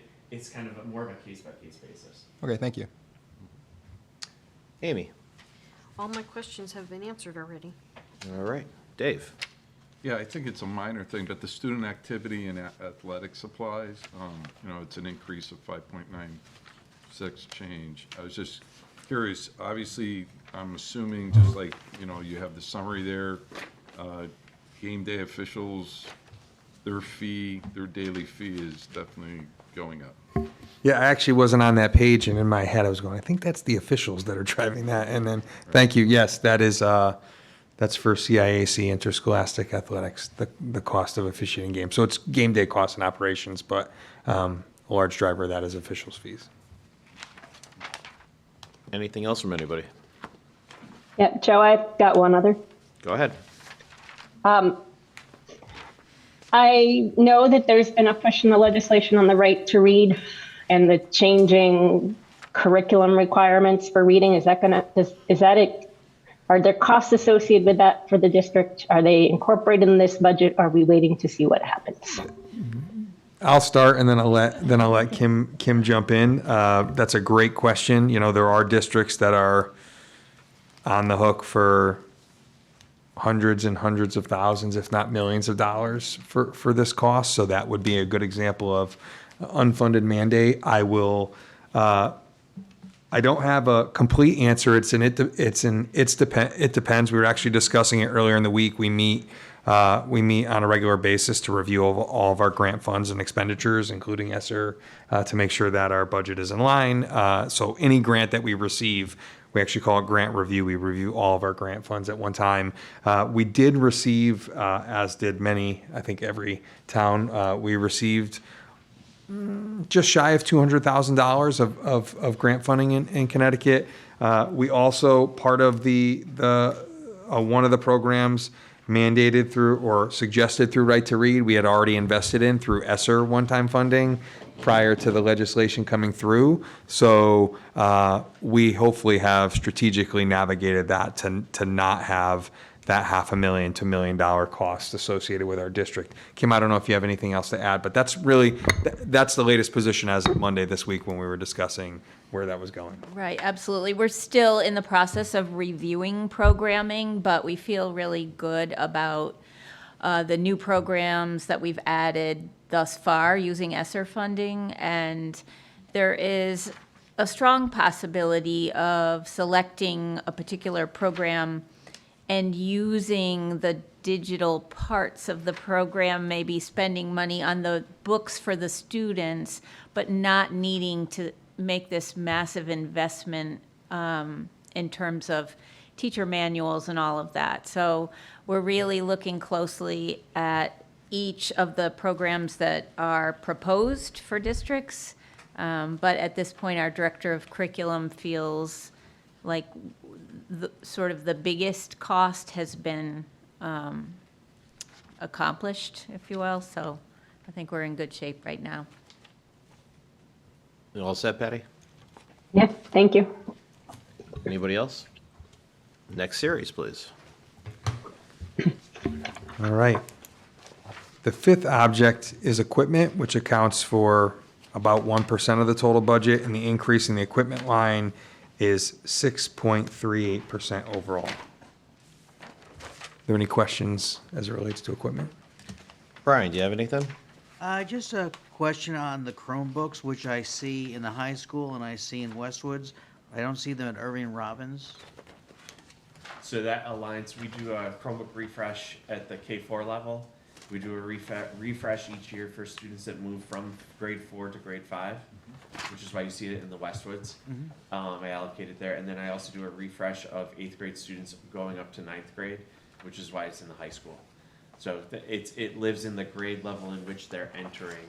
And then there are some smaller buckets in there in the K4 schools as well, because we do refreshes in the grade 1, grade 2 area.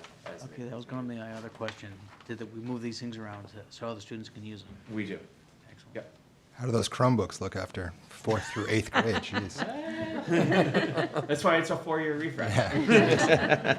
That's a rough 4 years. Which is consistent with what we see in terms of performance and what the students need to do, is that by the 4th year, the Chromebooks are running a little slower in terms of what the processor needs are. Yeah. So I think we've kind of hit that sweet spot. If I can keep a tablet screen for 4 months, I'll take it. Pat, do you have anything? With respect to the equipment for the high school, most of it I see is Chromebooks, which is what Brian just asked. But the other items, are any of them related to new programming as a result of there being the new high school, or Aspire or Capstone? Or are they replacement of existing? I don't see any that are new programming. There might be enhancements to current programming.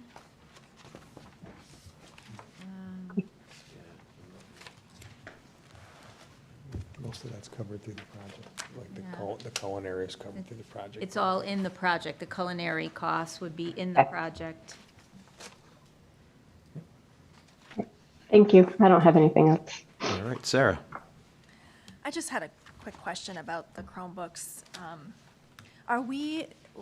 Where are we now in terms of how they're used in like kindergarten and first grade? And I know, just in my own personal experience, I don't think my daughter had one in kindergarten, but now in first grade, they keep them in the classroom, and they're not taking them home, which I prefer, quite frankly. But does that change the use of life? Do they share them? How is that working out? So at we've made a couple of shifts based on working with teachers. In our kindergarten classrooms, there are approximately 10 devices that are shared amongst the students. They are not used on a regular basis. It's for specific activities. Grades 1 and 2 are actually now cart-based in the classroom. The students don't take them home on a regular basis. There may be certain projects for grade 2 where they may take them home on a weekend or to work on something that's school related. We don't see, similar to when we started to make the shift from cart-based district-wide to take-home, we don't see a big difference in terms of the lifespan, because the younger students tend to be harder on the devices in the classroom just as much. We just made that shift back. So we've got different devices. The model that we've settled on is supposed to be more durable. We're only a year into that, so to really project out, I would say, based on past experience, we're not going to see much of a decrease in demand for the number of devices each year. It's just a matter of they're staying in the classroom versus going home every night. Once you get to that 3rd grade level, not only is there more dependency on the Chromebook on a daily basis, but that's where we're also getting into the students being comfortable using the device that they'll be using for their assessments on a regular basis as well. Thank you. Keith? Nothing. Amy? Nothing. Dave? Yeah, I think Patty asked about the Farmington High School equipment, and so I was just, that was kind of where I was focused on. Just curious, under the science item, the biomedical science equipment, if for some reason that was eliminated, would that impact like the new building and building out labs or anything like that? It's for Project Lead the Way. Oh, is Project Lead the Way? I believe that's equipment that they specified, that's something that they're Yeah. I think, when we're looking at reductions, we try to keep them as far away from students. So I'd probably not go to a place where, equipment is being used by students. We typically try to keep it as far away as possible from our students so they're not impacted by any reductions to the greatest extent possible. Right. But that is part of an ongoing shift in the department where they're continuing to try to find different pathways for students as they're navigating through high school. So there's very strong engineering, computer science pathway, and with the new high school, there's the opportunity in some of the rooms to move into this kind of health, this healthcare pathway as well, which is really vibrant when we're thinking about the choices our kids are making, especially with what's right here in our backyard in Farmington in terms of healthcare and research. So. Right, yep. That was a small question, and I think your answer was very, insightful, that there's these trends, right? And we want to take advantage of these trends, and we want to make sure we're blending what we have currently with what we see in front of us, and we want to make sure we augment that to its greatest capability. Makes sense. Absolutely. Anybody else? We're rolling on. Okay. So the final object is dues and fees, which accounts for 0.37% of the total budget. There is a little over a 7%, 7.03% increase. This object accounts for memberships to professional organization. There may be questions, but the greatest driver of this is a contracted. We're partners with the town of Farmington as well for our liability, auto, and property insurance. And this mostly is driven by an increase, contractual obligation, an increase in that. Brian, you have anything? No, it's all good. Patty? No. Sarah? No. Keith? No, thank you. Amy? No. Dave? I'm good. Oh, you zipped right through that one without a problem. Is there any other questions anybody would like to ask that you thought of now from past sections or series? I actually did. I just thought it'd be, we skipped it in services, or I skipped it. I thought it'd just be helpful to explain so that people understand kind of how that, forget which page it is, but it's private tuition, and I think it's going up like $200-something, and just to understand what the drivers of that cost is. It's 59 and 61, I think. I don't think we spoke to that, did we? So everything that we share is based on zero-based budgeting. So it's likely when you look at our financials, like where we've overspent that, and that I think it said 59 is public, and 59, 60, and 60. 61. So just Yeah, the the three difference different. between those, for example, the money doesn't come directly back into the district. It's a self-sustaining program. But I'll give you an example of a public tuition that Farmington receives. It's in its own self-sustaining account, but we, along with Simsbury Public Schools, run a program called the Farmington Valley Transition Academy.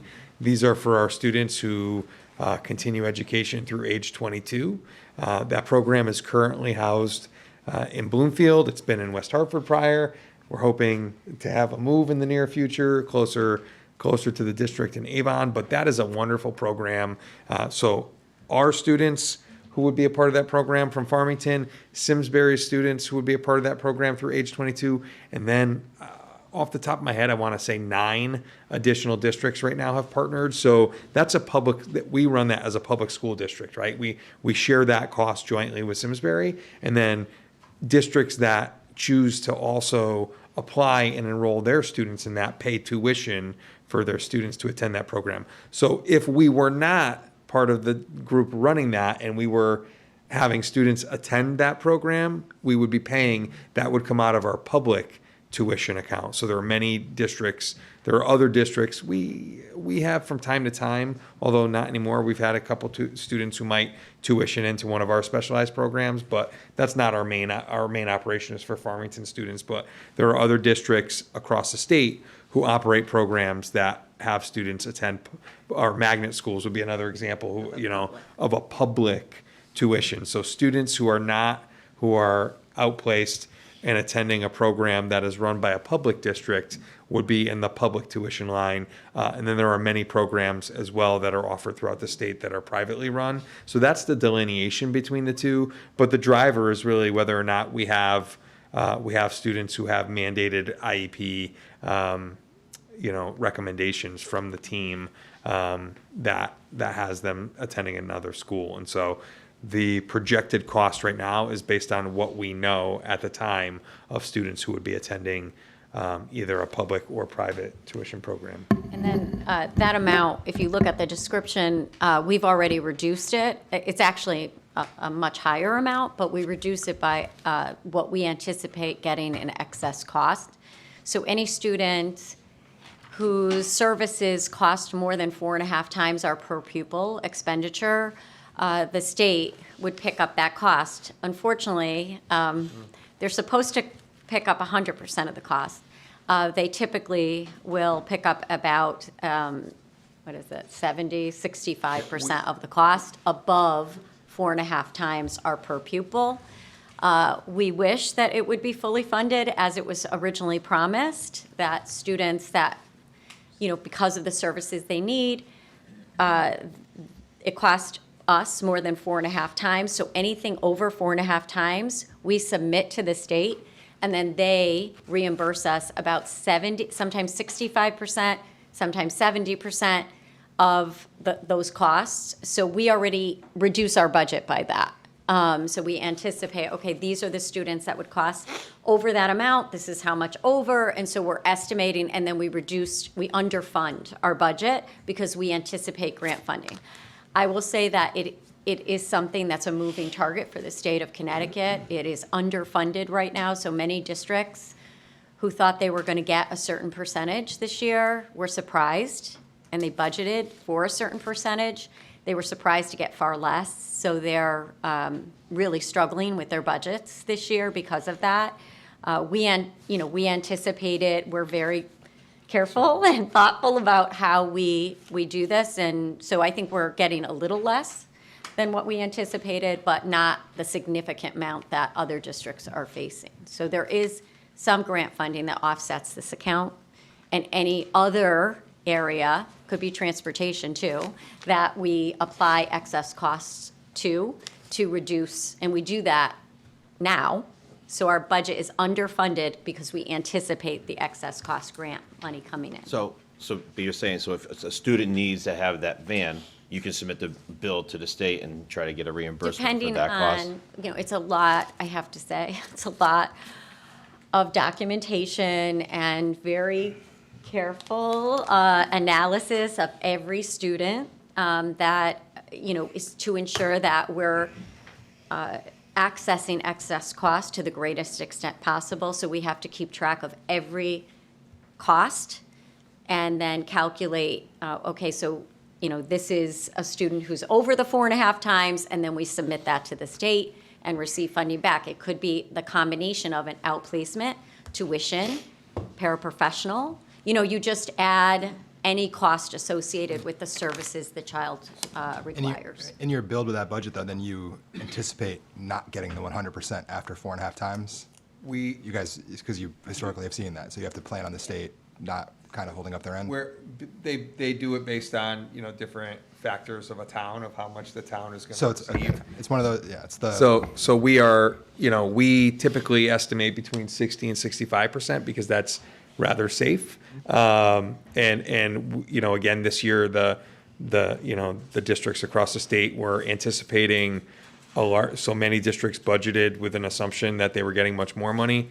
That is not happening. We did not do that because we understand this is a volatile and often not fully funded, never fully funded, ever yet. Is that something where they would tell us that as a town, we're a victim of our own success type of thing?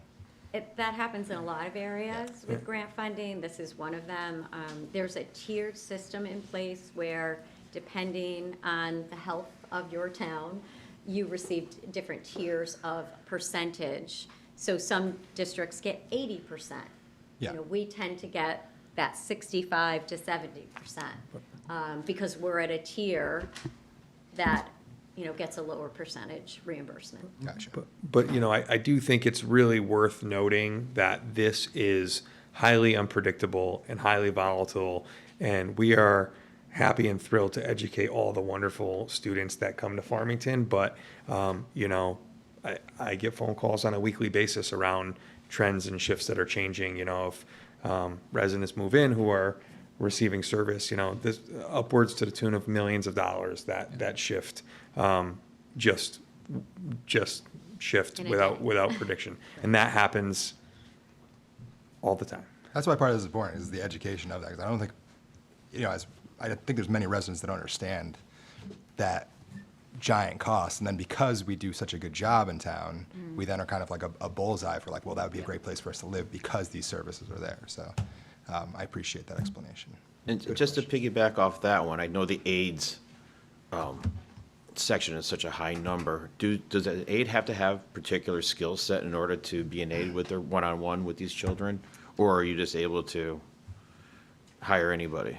And they have like CPR, EMT, they have to come in, some phlebotomist, whatever, because of special trachea cleanings. So yes, so you can see that when you look at our budget and our monthly financials, like nursing services is another area where we're overspending.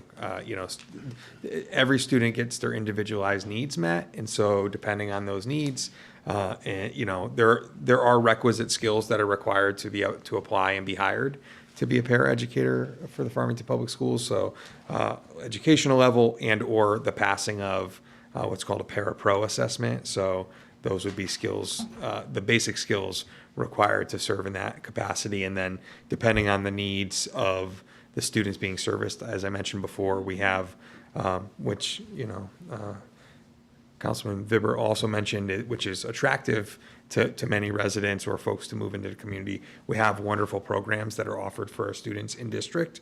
Yep. And so we're able to service and support many students that other districts might not be able to, because that's a part of what we want to do as educators is meet the needs of all of our students to the best possible ability. But with that requires specific training and skill set depending on student needs for various programs within the district. And that, we take on a lot of the responsibility for that training.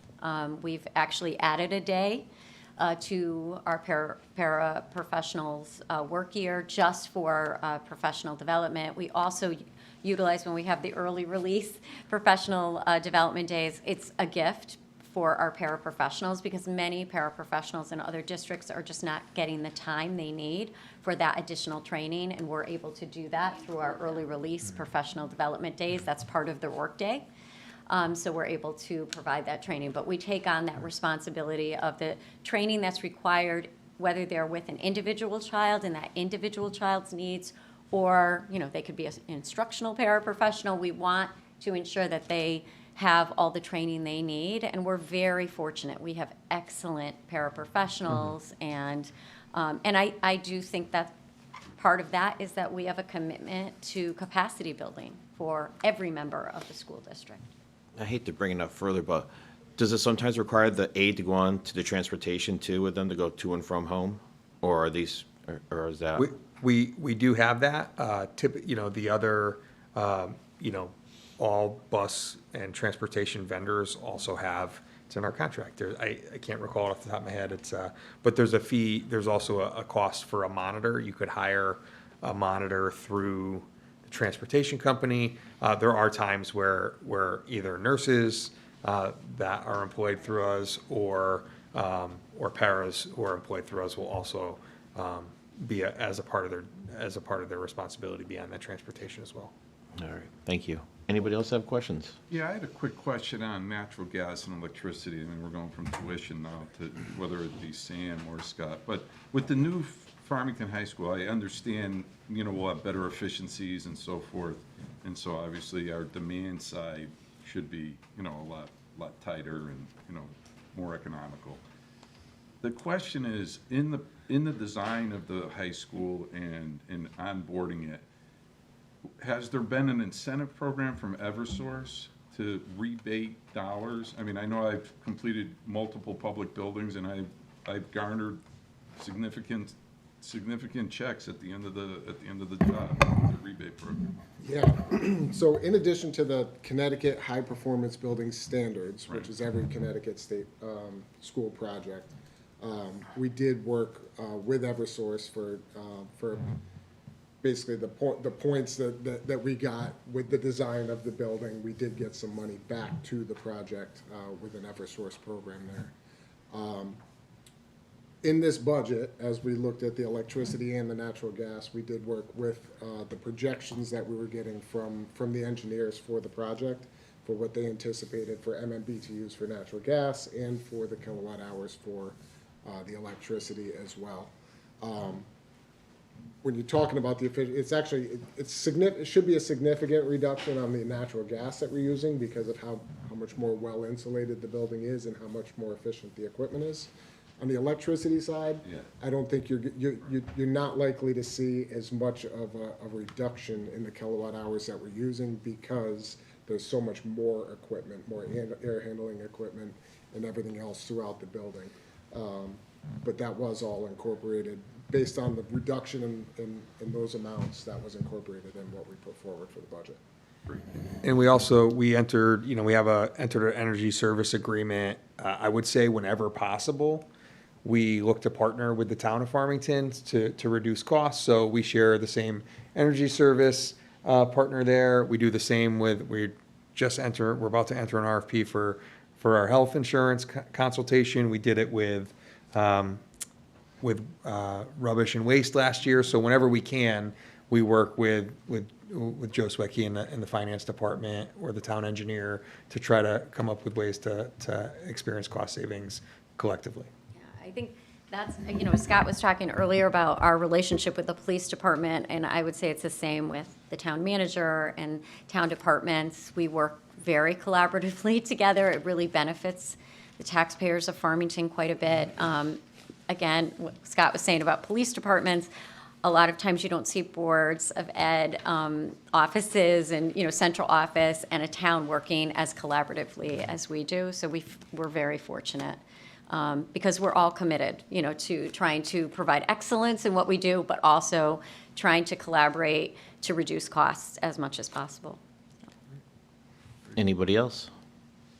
Yeah, Patty? Joe. Anything? Go ahead, Patty. Yeah, thanks.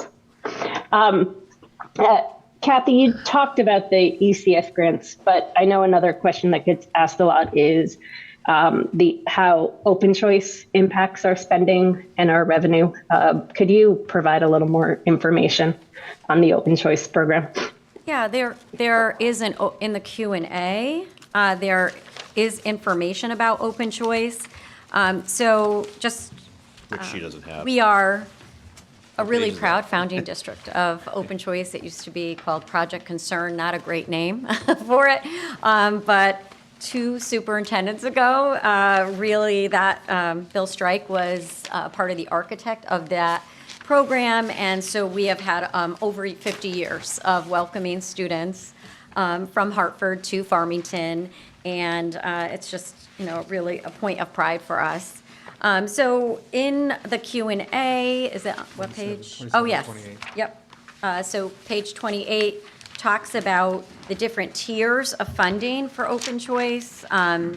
Depending on the percentage of students you take from Hartford, and Hartford, CREC runs a lottery in which individuals from Hartford can apply. to the Open Choice Program or Magnet Program. And our students here in Farmington can, apply for a Magnet program as well. So you can see the different tiers of funding for each percentage. We typically are at around a 3%. We're below that this year. We've had some challenges, I think, since the pandemic. It's just been hard for families to commit to being too far away from their home when it comes to their child's education. But typically, we're at a 3%, receiving around $6,000 per student. What I think I would want to stress to all of you in our community is, we'll hear, well, 6,000, our per pupil is so much higher. Part of the policy of the board is I do not add students to a particular grade level that would impact another teacher. So it's current teachers, and then say I have 16 students in a classroom, we'll add a student to that classroom. So we stay within our FTE that we have, so there's not an impact on additional staffing. Also, we do not pay transportation for open choice students. That's covered at the state level. We also do not pay any special services cost, which is often a large part of our overall tuition per pupil.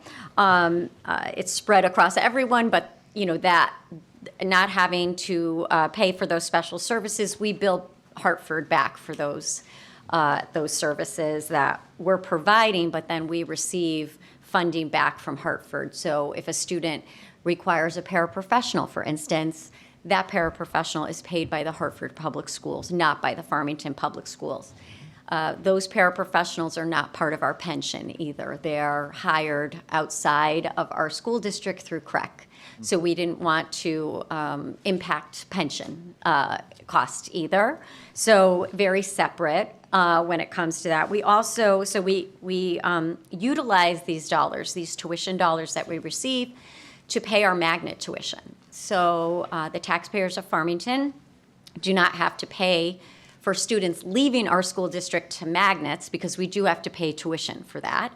And we also have to pay the special education costs of our students who go to magnet schools. So typically, depending on how many students in a particular year that we have at magnets, we utilize this tuition money to pay for those tuition costs. So it's like we receive tuition money and then we send it back out to various magnet school like CREC and Learn and other groups that provide magnet schools to Farmington as options.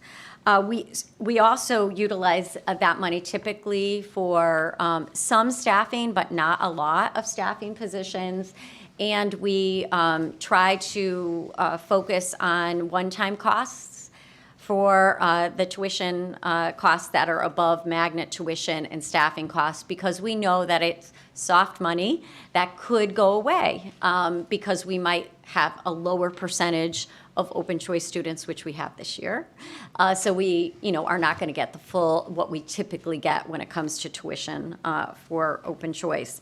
We also have some tiered incentives that are provided when it comes to open choice, and that, again, is a lot of enhancements for all students in Farmington, those particular grants that we receive.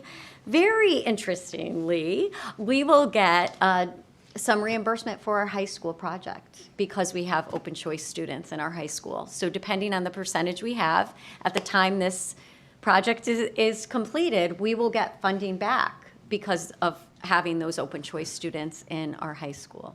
So you can read through all of the information related to open choice here, and that's why we put it on our website. We want to be really transparent about the program, and it's a benefit to our students here in Farmington. It's a benefit to the students who come to us. They are Farmington students. They might travel from Hartford, but they're Farmington students. So. Anybody else? Thank you. One last, staffing, 100%, 90%, how are we looking? In terms of jobs currently available, I think we've seen some We've seen some transition in our para staffing has been a little volatile, so we're not fully staffed there, although we are, sometimes we'll even contract while we're attempting to fill those positions. I think certified staffing, we're 100%. right at 100%. All right. And any unfunded drivers, I mean, mandates that are causing some of these things that we haven't discussed or you brought to our attention that we passed over with this book that we just didn't catch our eye?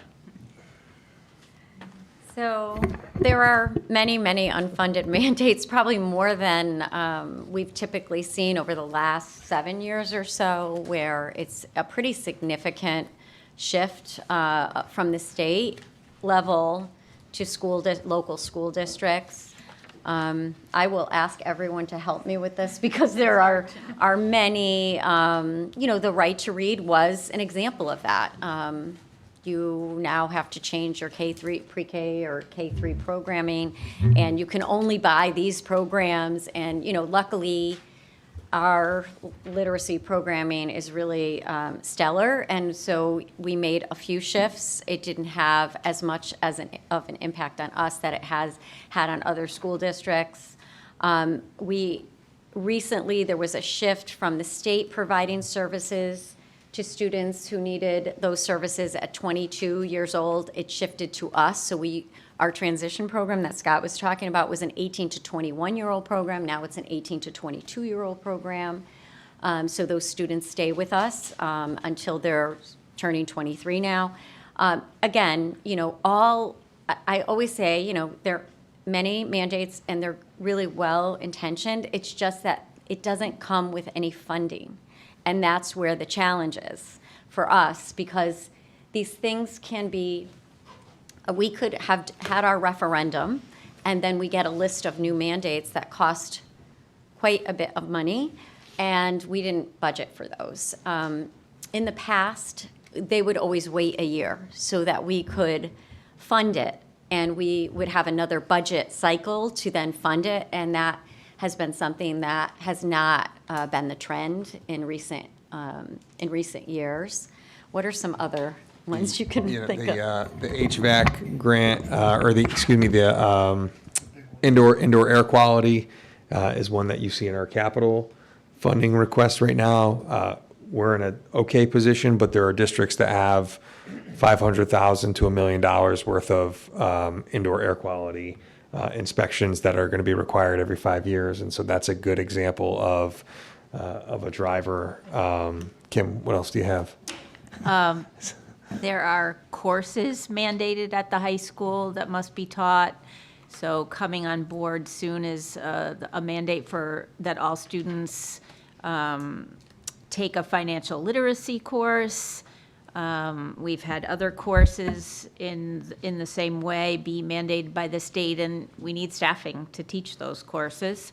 The state used to provide funding for beginning educators who must complete a series of training modules in order to advance to the next level of certification. They still require that happen, but they don't fund it, nor do they provide the training themselves.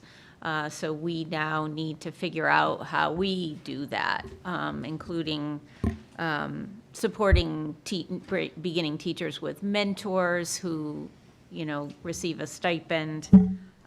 In general, professional learning, every year we have new topics and titles that are expected of us, with one of them being a 2-hour training. So we use a platform now that's been so helpful in keeping track to be sure that if it's required that you complete this training, then this platform will keep that data for us so that we know who's completed it. And some trainings are required every year and some every 3 years, and some are 20 minutes and some are 2 hours. And so it's a lot of documenting and finding the actual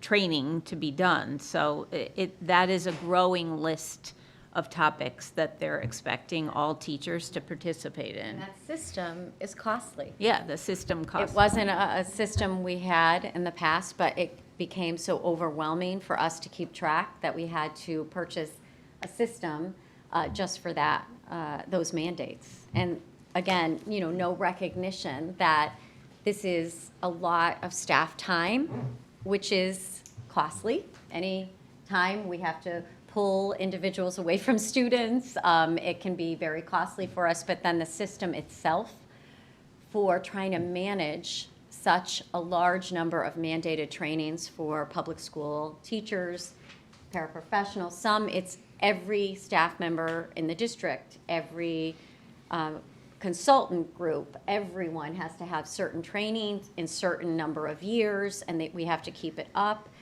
You could have a whole department just trying to manage it. And, if it's difficult for us, I think in the larger cities, it must just be completely overwhelming. But I already know we have additional ones that are being proposed right now in the legislative session. So there's a focus on public schools when it comes to unfunded mandates. You think about it, we've had such teacher turnover in the last 5, 6, 7 years, and as the more experienced and seasoned teachers retire, you're thinking you're going to get these savings with new teachers coming in at lower levels, right? But then you add this additional financial cost. So what you were hoping would be a chance maybe to kind of reset some of the salary lines, across district, it's impacted by the fact that these mandates require us to spend all this extra time, money, and energy and effort. And that therefore, drags the budget into a place we wouldn't necessarily want it to go. Thank you. Last call for questions from anybody? Patty? Yeah, thanks, Joe. So we've talked about the ESSER grants already in COVID, and I know that the ESSER grants were designed to address the impacts of COVID. And I'm making an assumption that just because the grants are going away, there's still long-term impacts that the schools still need to address that are related to COVID. So can you either confirm I'm right and explain, or provide other information? No, I think that's an ongoing challenge and opportunity for us to continue to support our students' academic, social, emotional, mental health needs. Patty, I think that's very clear, and that's what you see on the news and in the media quite often. I also, going back to, I hate to belabor the supplies issue, but like COVID created an entire new set of just supplies that are expected in a school building. I mean, the amount of hand sanitizing stations and dispensers that are in a building, that came about during COVID, and that's become an expectation and a norm across buildings, right? So I know that's maybe not where you saw the question going as well, but I think it's worth noting that there's cost for hand sanitizer, there's cost for the machines, there's cost for the batteries to run each of those machines, and that's in every building it's in the town hall as well, right? You're going to see these types of things that have just now become normative practice in buildings, but those are costs that aren't going away. But I think we continue to focus on what our students need and adapt accordingly. And with that, I think it's without question that we're responding to the effects of the last 5 years when we're doing some of those things. I just want to add, I heard a comment about how we were almost 5 years post-pandemic and it's in the rearview mirror. Those kids that were in first grade or in kindergarten in 2020 are now at Westwoods or at IAR. So the impacts that those children had with to a social wellness, social and emotional development, those are still we're still seeing the impacts and behaviors and all the other things that I think each of us might have known anecdotally from what we hear, what's happening at Westwoods and IAR. So I think it's inaccurate to suggest that the impacts of COVID are in the rearview mirror and that we're going to be dealing with this cohort of students for at least another 5 or 6 years. Our FTE increases are driven a lot by student need and special services in particular. So when you look at requests that we've had, a lot of them have been in the area of mental health, we do benchmark ourselves against other districts, and we want to make sure that, we have adequate staffing for our students' mental health needs and IEP hours that they require. So, additional social workers, additional psychologists, additional paraprofessionals.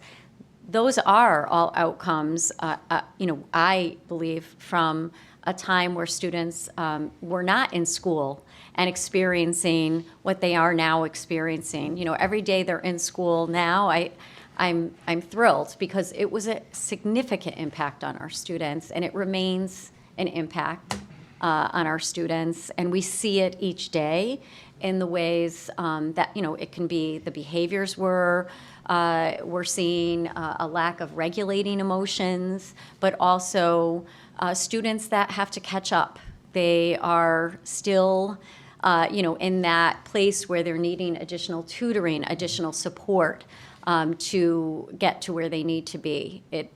I think we can all agree that it had an impact on each one of us, but on a 5-year-old or a 6-year-old, that's compounded. So, we're still seeing that. School avoidance, so chronic absenteeism is a significant issue that we didn't see at the same levels prior.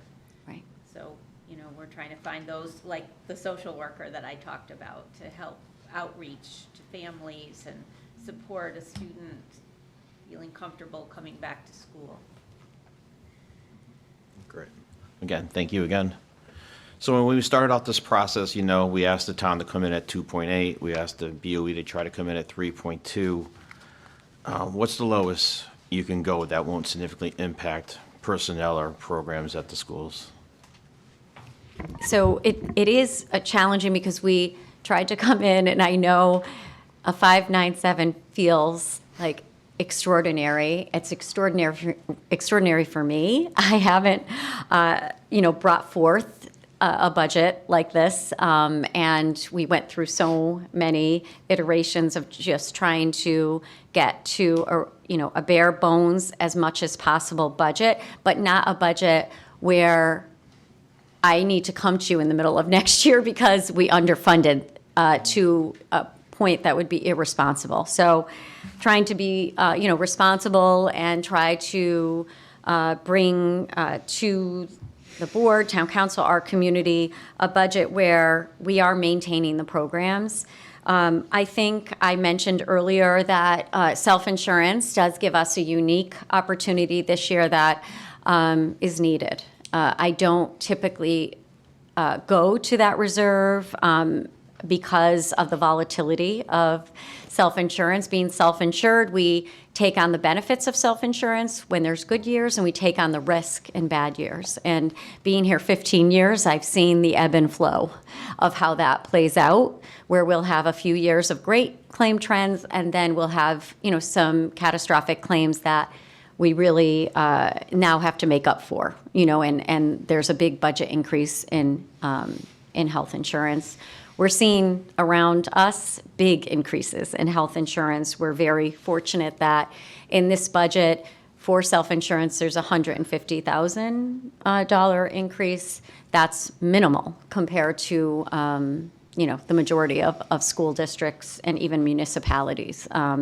But we also, along with positive claim trends, we also have a very healthy reserve.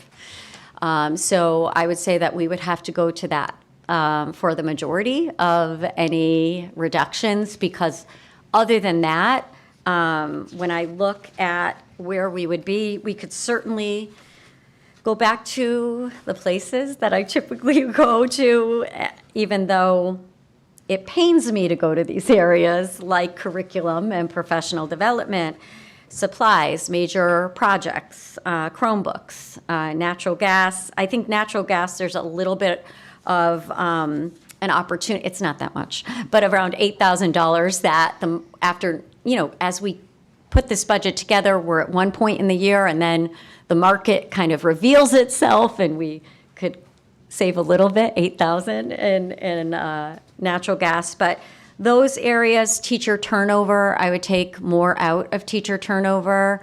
I believe we did 200,000 or originally. I'll have to look at this, but, so teacher turnover, just to explain it to everyone, is we always, so when we have retirements, if they're not a shortage area, because shortage areas typically cost what we're spending now on an experienced teacher. It's very hard to find shortage areas like in special education, school social workers, things like that. They're shortage areas. There's not enough in Connecticut to cover the need. So those are typically very experienced teachers coming to the district, and we don't save a lot. But in an elementary position, we actually reduce, so we will have an amount the teacher costs this year, but we reduce that to a lower level because we know we're going to hire someone for less. Those are our knowns because we know who's retiring. But every summer, there is turnover, and we anticipate some savings in turnover. Does it always work out that we have savings and turnover? No. But we still reduce our budget. We underfund our budget by about $200,000 a year. What? So we did 150 this year because this current year we didn't have the turnover. It wasn't like we saved a lot. So we went with 150, but I would reduce that by, I would take another $50,000, so we would have teacher turnover at a $200,000 level. I would also look at eliminating the end user position that we had proposed. It would be our second year of cutting that position. We would also look at reducing potentially our security, so the security and residency, there's 2 positions there. We would most likely have them start in January instead of July 1, which is a cost savings. But then we would ramp up for the 25-26 school year to then fully have that a functional department, and but it would give us, like, from January of 25 until July 1 to kind of get everything in place. So, but the and we also would look at potentially an elementary teacher position, but that depends on how much we take out of self-insurance. So we have talked to Joe Swetke, and, it's joint, so we don't want to do anything without Joe looking at it, and he's thinking that we could take potentially $500,000 out of the reserve, and then we would zero out the increase as well. And then with those other areas, we would we're hoping to get to a 475.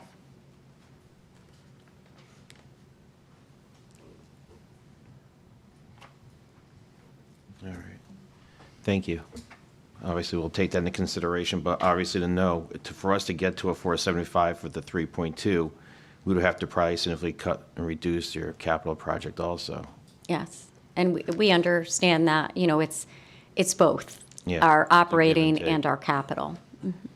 And like I said before, I'm not asking you guys to do something that we're not asking the town to do also, so Right. we're trying to split it down as much as we can evenly for everybody. Yes, and we've had discussions of areas that we would reduce in capital as well. And we would, prioritize the HVAC and security and the code compliance areas, as well as technology. Technology would be reduced, but we would, work on those particular areas, and then not do other areas that we had proposed. Mm-hmm. So we understand, that we bring forth what our students need, what we really need, but we also are always, trying to be partners in this and be responsible and responsive to the taxpayers of Farmington, while also being responsible and responsive to our students. Well, I thank you very much, and we will take this under advisement. I want to thank you, your Board of Ed, your staff, and all the employees of the Farmington Public School System. You've always done a great job for us over the years, and we truly appreciate it. Thank you. Thank you. Thank you Thanks, for your Scott. Thank complete you all. presentation. You bet. Thanks, guys. Thank you, guys.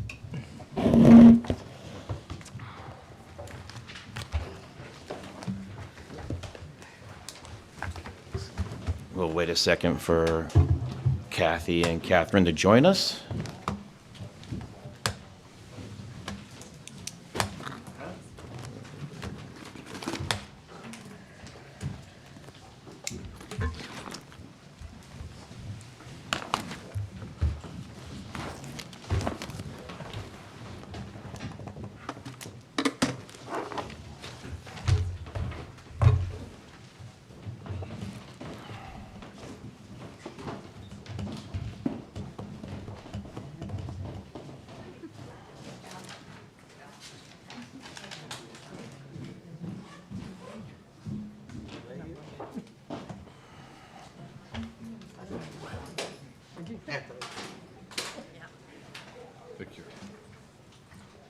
You're one shy.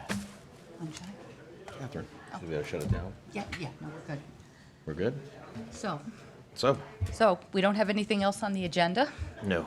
and so we are planning on being here at 4 o'clock tomorrow with my department heads, and we'll go from there. We do have just some sandwiches for you, and that would be it for tonight, I think. All right, thank you. Any questions from anybody? Understand 4 o'clock tomorrow, run through everything, and grab a sandwich again tomorrow night. Sounds good. And then I will call for an adjournment. Keith? Make a motion to adjourn the March 13th, 2024 Town Council budget meeting. Second. I have a motion and a second. All in favor? Aye. Aye. Aye. Opposed? Motion carries. Thank you.